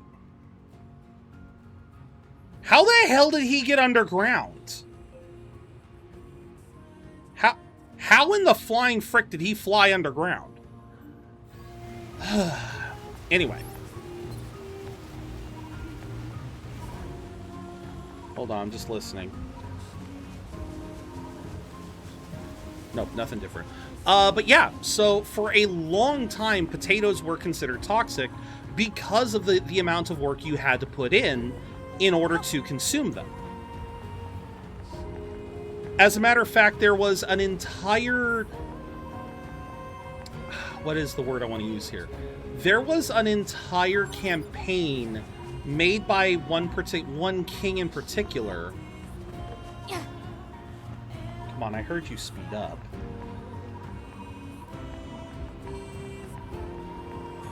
There you are. Yeah, like when potatoes, oh god, what kingdom fell through the ceiling? That would make sense. But yeah, there was this one kingdom. I don't know if it was Ireland or if it was one of the European nations. The king wanted so desperately for people to eat potatoes because he understood how healthy they were that he actually created a, what would you call it? A reverse propaganda campaign. Essentially what he would do, and this is hilarious, Buster. I don't know how many of you guys have heard of this. But what this particular king did was he would create a royal potato field. And he hired royal guards to guard the potatoes night and day. But he expressly told the guards to do their job as poorly as possible, to let people steal from it, because medieval peasants believe, you know, like, well, you can convince this of even modern day people. If you put guards in front of something, especially if you are in a position of power, and you put guards in front of something, people are going to assume that that something is worth stealing. So, the king told the guards that he hired to just do a terrible job of it. We're talking accept bribes. We're talking conveniently leave areas wide open for theft. And it worked. People would steal the potatoes en masse. And that was the whole purpose of it. The field was just there, so people would steal the potatoes, give them a try, and once they realized how good they were, they'd try to grow them themselves. But yeah, people were so... Fucking Emil shocked me so much, I was looking for my phone.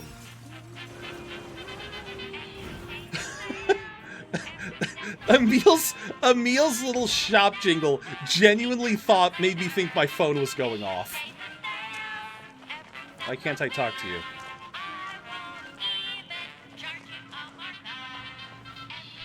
It's because of this guy? Yeah, it's because of these guys. Oh, welcome back. Welcome back, Meta. So, yeah, no, like I said, as funny as it is that the characters in Forsaken Saintess, as funny as it is that they hate their vegetables, there is a historical precedent for it, is all I'm saying. Oh, hey there. Did you need something? Sounds like something you would hear in BioShock. A little bit, yeah. Okay, this is what he was selling the first time I went through. And again, most of these are not worth it because of that cost. I would say the cost... Not the monetary cost, the chip cost is too high. That is too high to justify. Sorry, Emil. I'll buy from you next time.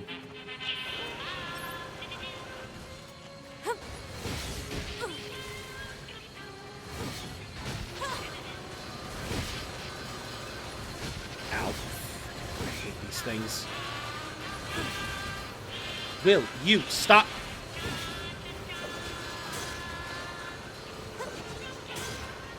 Fine, just die to the frickin' bullets.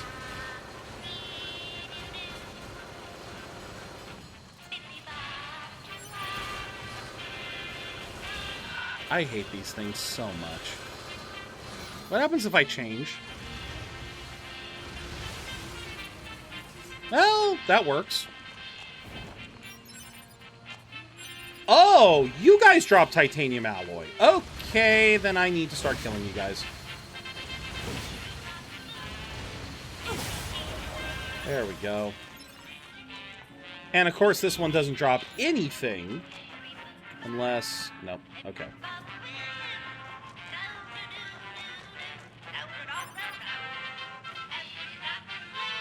Emil, what are you doing? You've just given up on the jingle entirely. I'm just hearing doobie doobie dobby doobie dow. There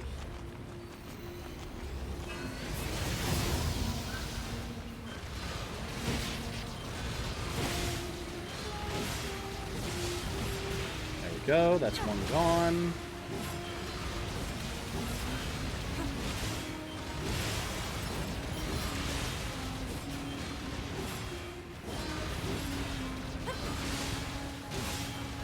Okay, that was very interesting.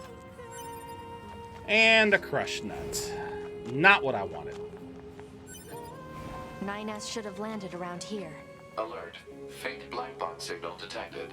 The transmission seems to be coming from an underground cave network. Yes, the same underground cave network we went through before.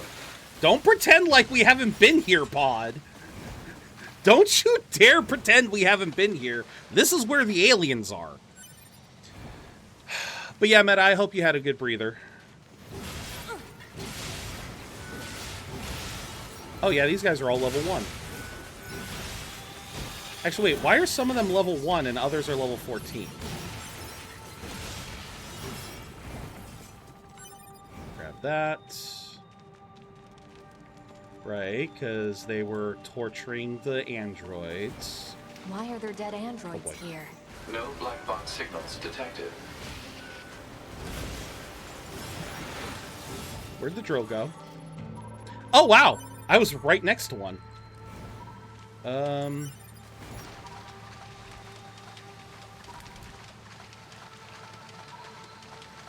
Hi! Okay, just red eyes. Just red eyes in the darkness. That's... You are moving away from the last known position of Unit 9S. Wrong route. Better go back and see if there's another one. I was about to say, could you turn on the frickin'... Yeah, but where does this lead? Oh, this leads to the aliens. Okay. Yeah, this one leads to the aliens, so... Yeah, just gotta follow the mini... Hi! Treasure... Okay, I already got that treasure chest.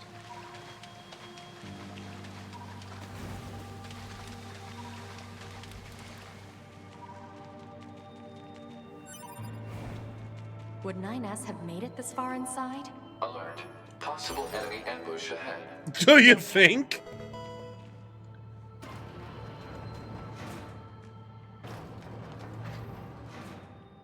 Oh, wait, I know where we're going. I just realized where we're going. We're going into the land that makes no sense.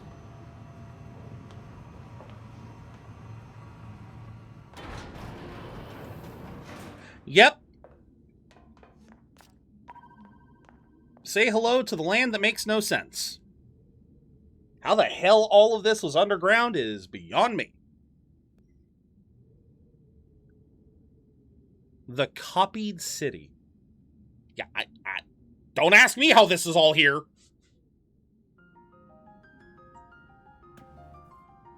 This shit straight out of Kingdom Hearts. What is this? Analysis. This area is composed of crystallized silicon and carbon. Further details. Don't worry about it. It's fine. I won't. I'll try not to, but... A poor lamb saw a bitter enemy at a garbage dump. I think this place is a little prettier than a garbage dump.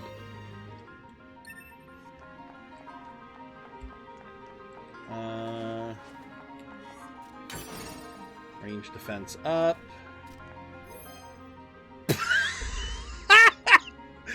Death message. I died there. Short, sweet, and to the point. I love it.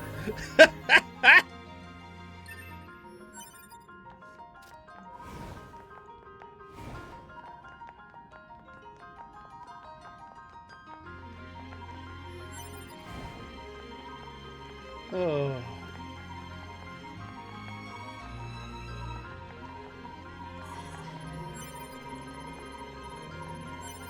Another silver ore. All right.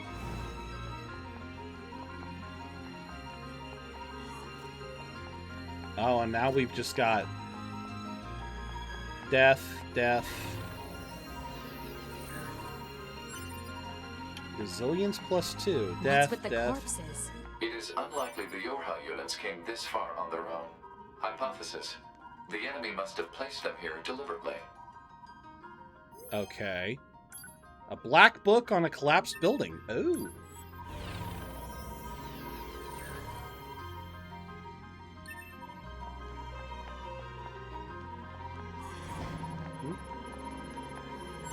All right. Let's grab this. What do we get? Vengeance. I am vengeance. I don't think I am the knight, but a suffering girl saw a blue bird at an inorganic city. I meant to... Yeah, I meant to retrieve. Alright.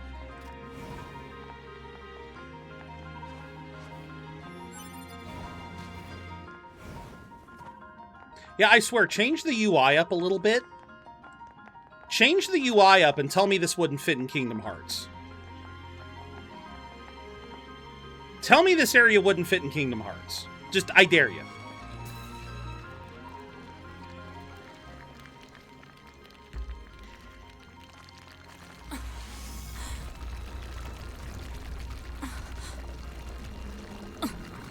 Oh God, not cubes! My greatest weakness! Welcome to my beloved city. I love that every time we meet him, he is wearing more and more clothes. Machine life forms, I suppose, have a keen interest in humanity, love, family, religion, war. The more human records I unearth, the more charmed I am by their complexity. This city is one of many areas I created out of a desire to understand, to know humans. Okay. It's grand, don't you think? Almost spiritual. And yet it's currently nothing more than an android graveyard. I mean... I seek to learn and adopt all facets of humanity. Some desired love, others family. Only then did I realize the truth. The core of humanity is conflict. Hey look, I found a JoJo reference. Fight, steal, kill. This is humanity in its purest form. You know nothing about humanity. Have I offended you, little android? Did I? Otorihato. Speak ill of your beloved humans. Ow! Hey, at least I got the heel off. Can be so painful. I strive to attain nothing less than the essence of humanity. I want to try something here. We What is this? Exist in a connected network. We are immortal. What is this thing doing? And yet, within all those infinite bits of data, Oops, wrong thing. there exists not even the merest flicker of being, of life. Death, even the concept of death, has no meaning to us. Okay. He really likes playing with his cubes. Thus I decided that I shall risk my life in battle. At least he prefers playing with cubes and not his balls. Even though, canonically, he doesn't have balls, so... I have severed my connection to the network. Now, let us embrace death. Okay. Ow. Oh, I see. That's why she wasn't fighting before. Because there was no need to. Okay.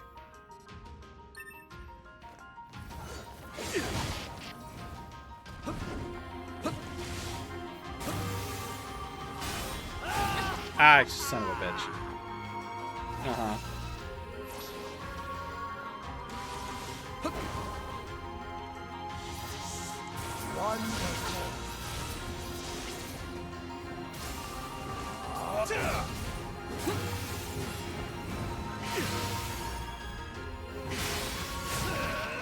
Okay.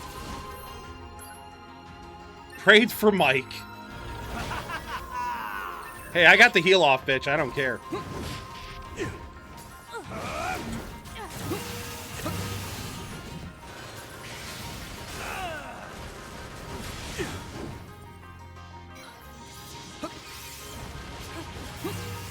Okay, so clearly I have to be farther away than that. Oh, wait, they... Interesting. Interesting how they...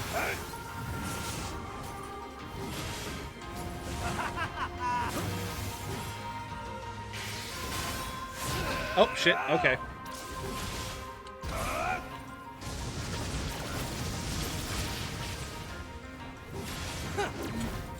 I don't have time for you. I need to find... Yeah. We'll find... Ah, 9S.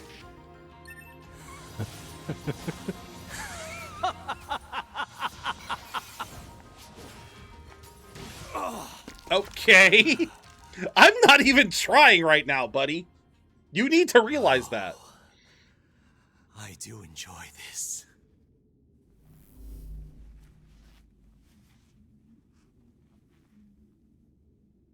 Okay. What was the next part? Oh, yeah, you're revealing where 9S is. 9S!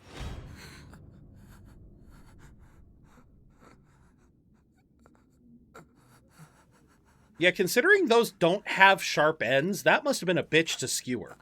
I prepared this just for you. Ah. I mean, after all, we all need something to fight for, don't we? You son of a... I'll kill you! Yes! That's it. That's the feeling. Pure hate! Okay. All right, buddy. Come to me! All right, I guess now is the time to actually try.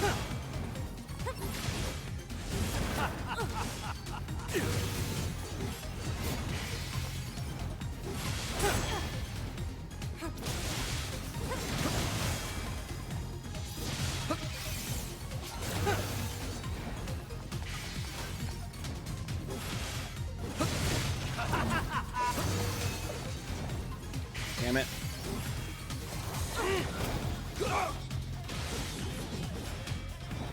Come on. Oh, right.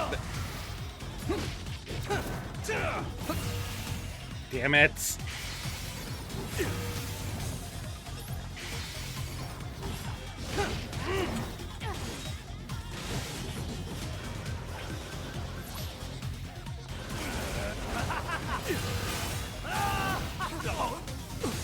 Come on, bud.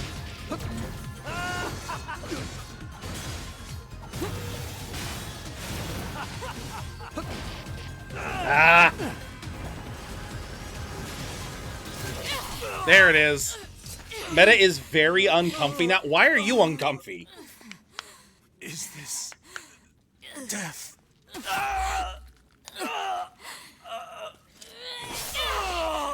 Are you uncomfy because Tubi is getting serious? Thank you for the hydrate. So dark. So cold. You understand warmth?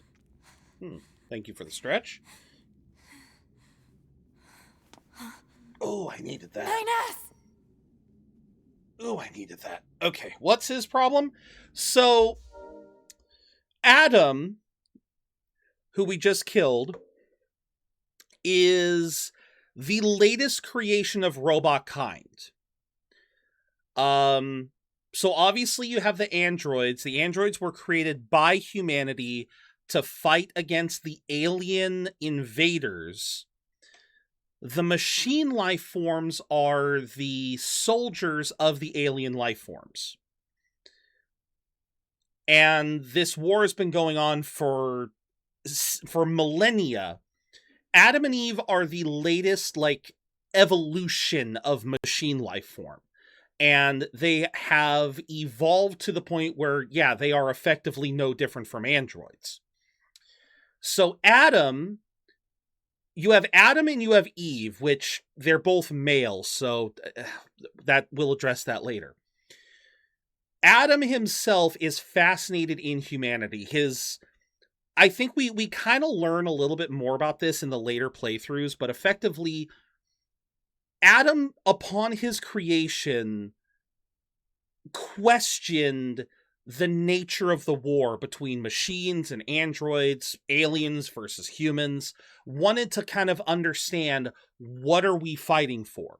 He learned the nature of the aliens, learned of their fate, which we learned earlier. We learned that the aliens are dead. For all intents and purposes, the aliens are dead. Their side of the campaign, completely pointless now. The machine life forms are effectively just running on autopilot now. So Adam started to wonder, okay, why are we fighting the humans? What's so special about them? As he said before we started this fight meta, he became fascinated with humanity and human culture and wanted to try to replicate it. He wanted to try to become human. So before this fight, he severed his connection to the network. That essentially means if he dies, he dies. There's no creating a second Adam. He has cut himself off, removed his backups. His death here is permanent. So what he was doing between 2B and 9S is he is trying to kind of, again, he's trying to figure out why they're fighting in the first place, and the best thing he can figure out is that, well, humanity was built upon a lot of conflict and strife, and a lot of that conflict and strife came from hatred. So he's trying to kind of get a grasp for hatred. So that's why we got this.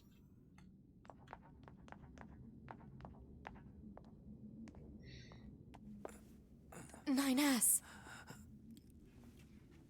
But yeah, no, Adam's fucked up in the head. He absolutely is. Come on. Let's go home. But then again, that's the fucked up nature of this entire thing. Is humanity and human culture and all of the stuff that they're fighting for hasn't existed for like over 10,000 years. We haven't had human culture. And so it's like we're fighting for something that we have no visible concept of anymore. And so like I said, Adam's kind of got a point here. Damn. 9S really went through hell. But you're the boss. You want him sent up to command body and all? I'll make it happen. Thanks. Oh. What? Nothing. Just, you've never been much for gratitude, you know? Well, she's changed. She's evolving too. Not that I mind or anything. Oh, I also have a message for you. Command needs you to contact them ASAP. Got it. All right. Still no... Okay, yeah, we still got to keep going. This is 2B. Patch me through to the commander. Okay. Hey, 2B. Roger that. Give me just a second here. I thought I had to go to the bunker. No, I just got to sit here. 2B, good job destroying that machine. Upon further analysis, we learned that the machine, codenamed Adam, was responsible for managing half of their entire network. A disruption of this magnitude to their network should weaken the machine significantly. You would think. What's going to happen? You would think, but I'm pretty sure all of the bots now just leveled up. Here. Assuming we don't encounter any problems, we're planning to partner him with you again. Thank you. Okay. In the meantime, I have another mission for you. I've mailed you the briefing. Go ahead and take a look. Understood. Okay. Report. Mail notification received from access point. Thank you, Pod. I didn't need... I kind of figured. Commander, due to the destruction of Codename Adam, we have been able to deal a significant blow to the enemy's network system. I've already confirmed that numerous machine life forms have been severed from the network as a result. However, just because they are no longer connected doesn't mean they no longer pose a threat. It is highly likely they will continue to interfere with our operations. 2B, I would like you to gather some intel on the machine life forms. Report back to me if you see any machines behaving oddly and keep me informed on their activities. Analyze current trends among the machines. Huh. Something tells me this is going to involve a lot of killing. Yes. Proposal. Procure information from the machine life form known as Pascal. Of course. I suppose he might know something. Pascal. Literally. Can you hear me? All right. Oh, hello, 2B. Do you need something? I need to know if you've seen any new trends or behaviors among the machines. New trends? Well, 2 days ago, I was contacted by some machines that disconnected themselves from the network. They wanted to discuss a peace treaty. No kidding. Apparently, they're seeking to form an alliance of some kind with our village. Oh, God. That's what they want. Why don't they move in? I believe they're working on building a colony of their own. I know this. Yeah. Indeed. Apparently, it's Yep. located in the abandoned factory. I can give you the coordinates if you'd like. Please. I was actually planning to go speak with them myself, you know. Maybe we can meet up over there? Sounds good. Oh, do we do this Target now? location data obtained. Marking on map. Oh, do we do this now or do we wait? Oh, this is tricky. Because we've hit the 4-hour mark. We've even gone a little over like I wanted. But now I'm trying to remember how long this next segment is. Because I know the exact segment we're about to go into. I know this exact segment. And this is one of the most iconic segments in the game. Yeah, this is easily one of the most iconic segments.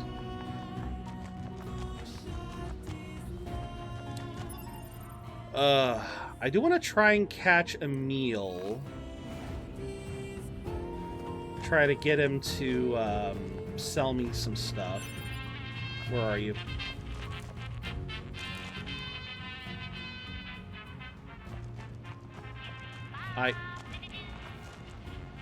Okay. That is still... What can I do for you? Okay, and we're back to this one. Okay. I gotta figure out how his shop works. I do gotta figure out how his shop works, but for now, I think we're gonna call it here because I don't know how long the next segment is. I can't remember if it'll take us just 30 minutes or if it'll take us more.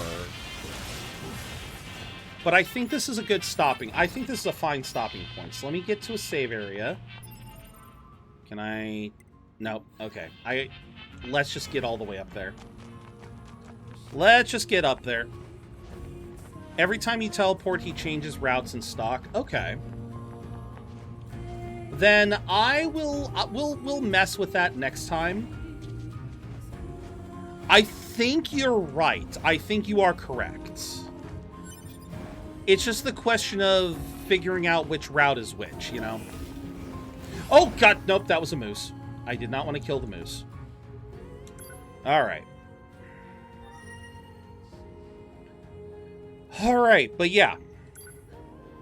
I mean, you know, I could do this too. Yeah, let's try that. Let's try that. We'll give it one try. And see if that does something. Yeah, we'll see if that works.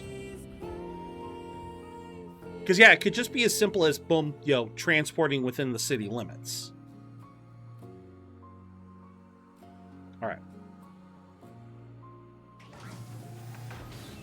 Alright, so he has moved over here.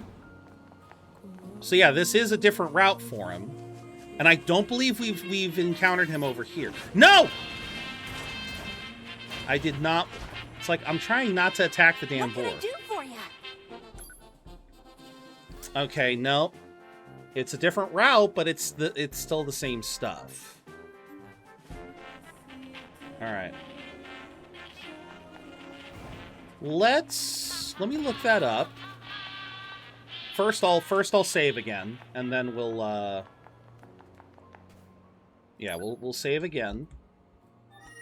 And then yeah, let's see. Nier Automata Emil shop.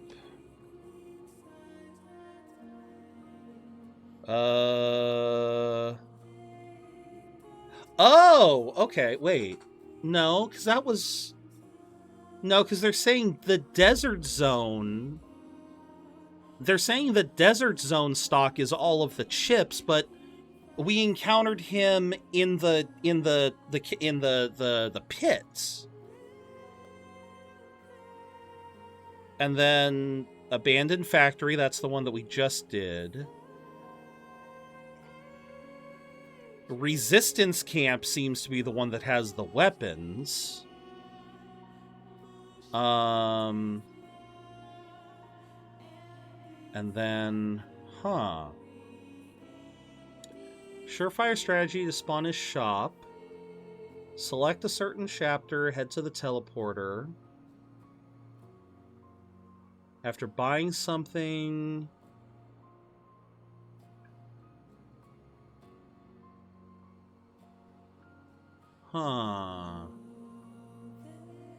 Simply read the mails, then repeat the strategy. Okay, so yeah, there's apparently a strategy to try to get him to do what you want from him. But okay, so it says something along the lines of transport to Desert Camp access point. All right. Then run towards the city ruins. Because you're right, it does seem to be... There are 3 possibilities for Emil's shop. He either does not spawn, he spawns in the slow pattern, and then spawns in the fast pattern, spawning immediately outside the resistance camp. In this pattern, he randomly selects between selling the Fists, Angel's Folly, and Dress module, along with high-grade materials later in the game. Okay, so we're looking for him to be, like, sped up or something. So, yeah, the Emil shop song would be... We'd be hearing it incredibly fast.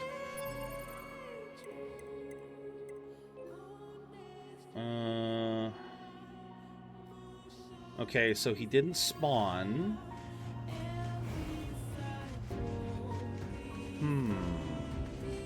But it does seem to be that it's usually when you're next to the resistance camp. So let's try the resistance camp again. Yeah, this particular method is apparently to try to guarantee the change. But yeah.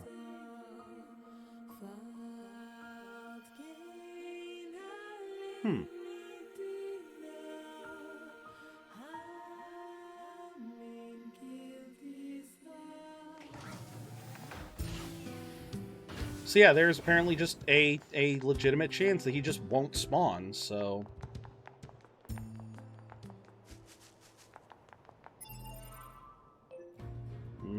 Okay, he spawned this time.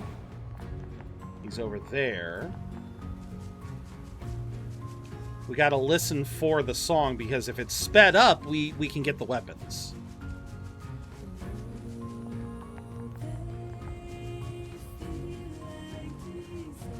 Where is he? Where is he? Oh, he's already up there. Okay. So, what, if I meet him down here, it might work? Because I know he always comes over here eventually.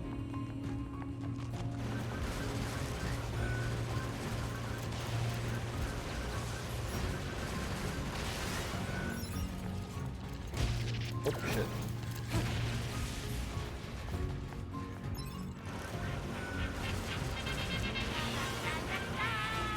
Nope. Oh shit, where'd he go? Where'd he go? Oh god, he fell all the way down here. Welcome. Alright, so he's still... Alright, so I bought something from him. Yeah, you notice that the robots don't seem to, the robots never seem to attack him.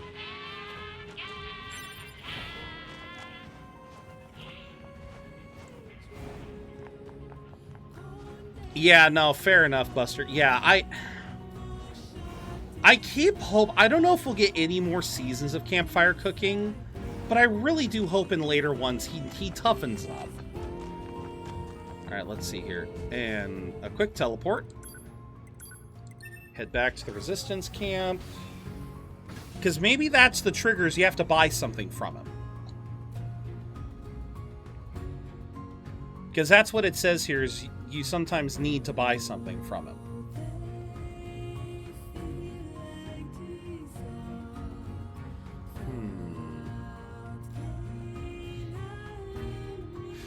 Okay, so he will spawn immediately outside the resistance camp, so...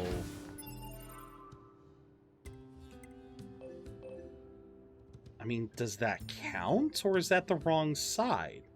Because I would think immediately outside resistance camp would be here. I don't know, let's see.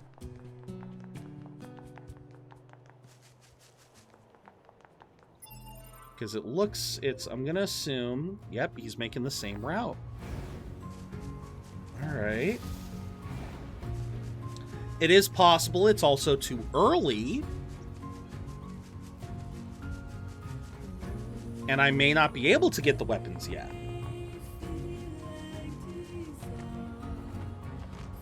But I do kind of remember this route. I am kind of remembering this route now.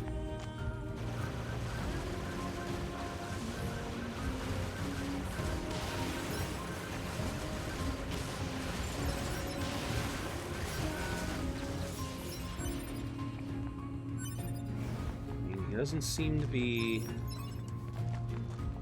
I saw you.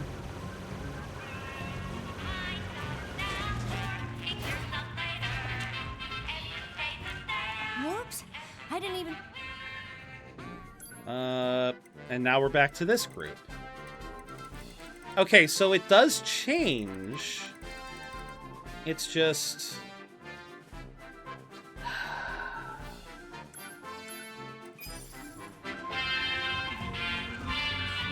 Alright, so I bought something from this shop. Which is the faster route?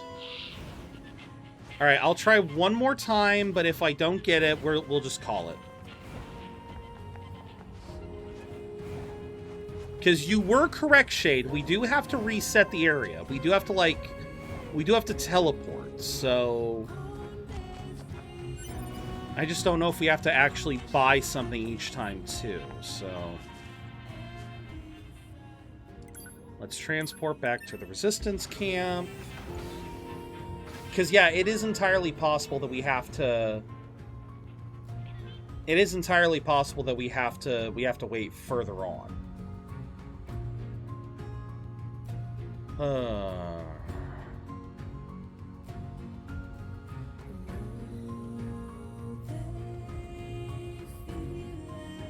I love it when the gods give me the ability for double experience.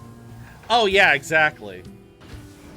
The fact that he doesn't care about leveling up, yeah, that kind of, like I said, that kind of pissed me off.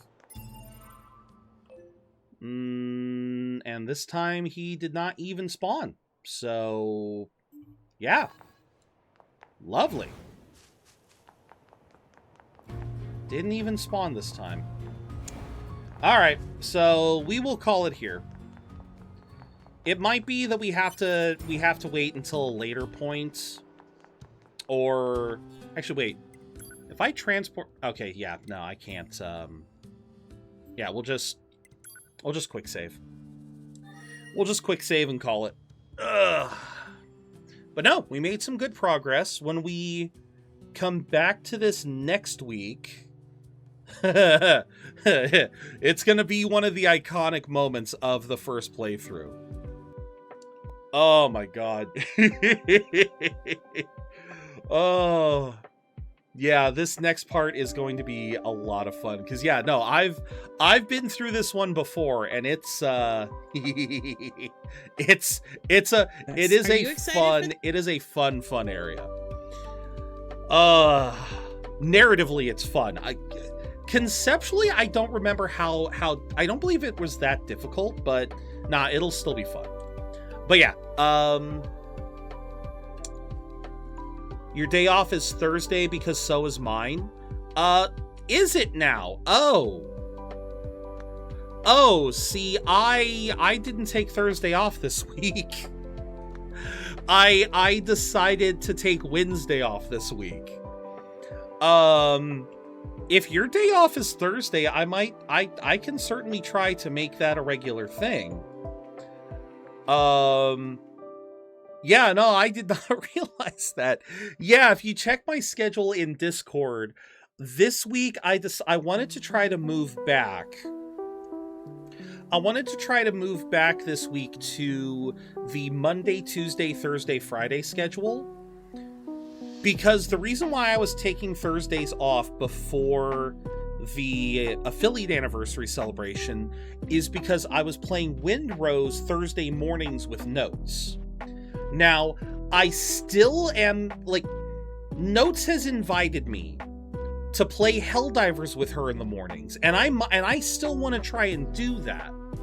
But I wanted to try, this week at least, we'll see what happens, but I wanted to try this week to give myself a dedicated day off to just try to do stuff.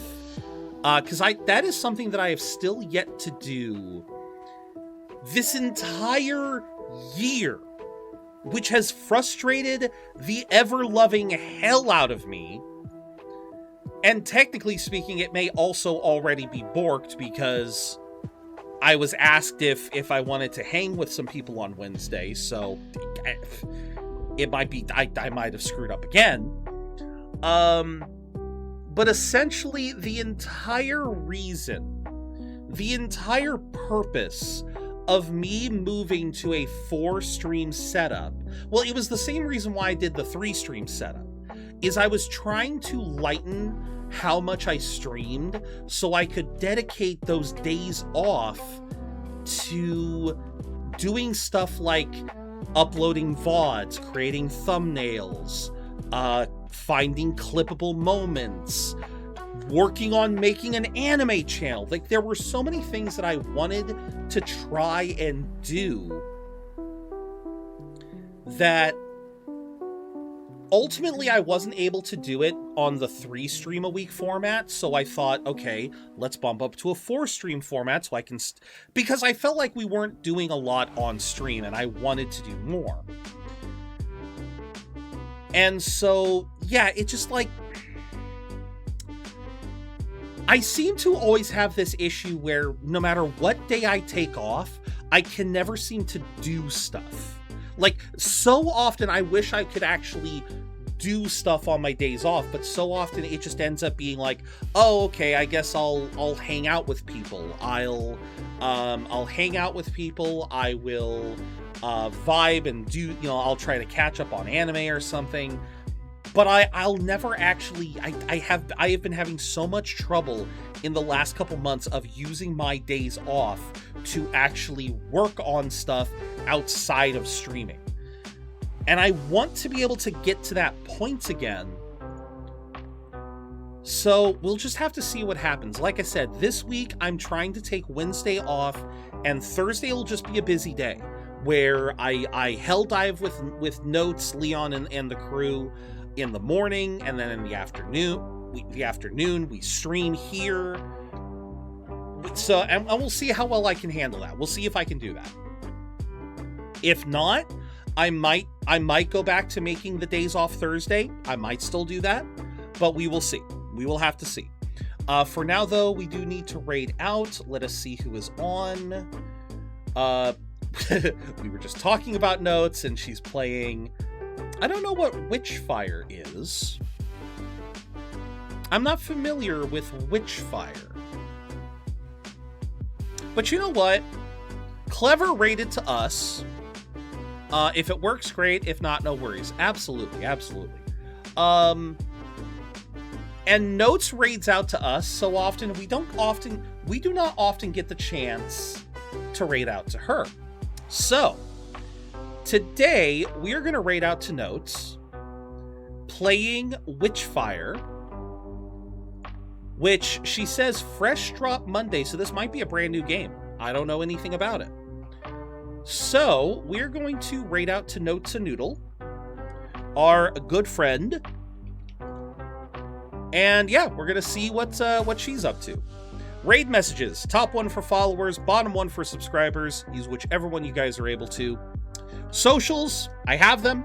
I'm terrible about using them. I'm trying to be better, but... oh, these last couple weeks have not been great. But yeah.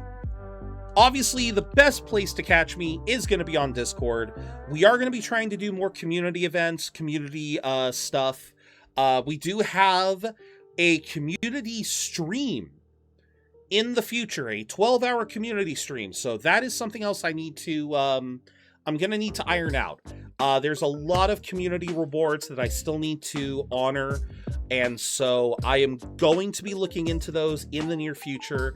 So if you guys want to help pick stuff for all of the community rewards and whatnot, Discord is going to be the place. So if you've not joined the Discord, please do so if you want to be a bigger part of this community. But as I always say, thank you all so very much for watching. I hope to see you all again very, very soon. And until I see you again, remember to keep being awesome, because you don't got to spend a dime to be your amazing selves. Take care.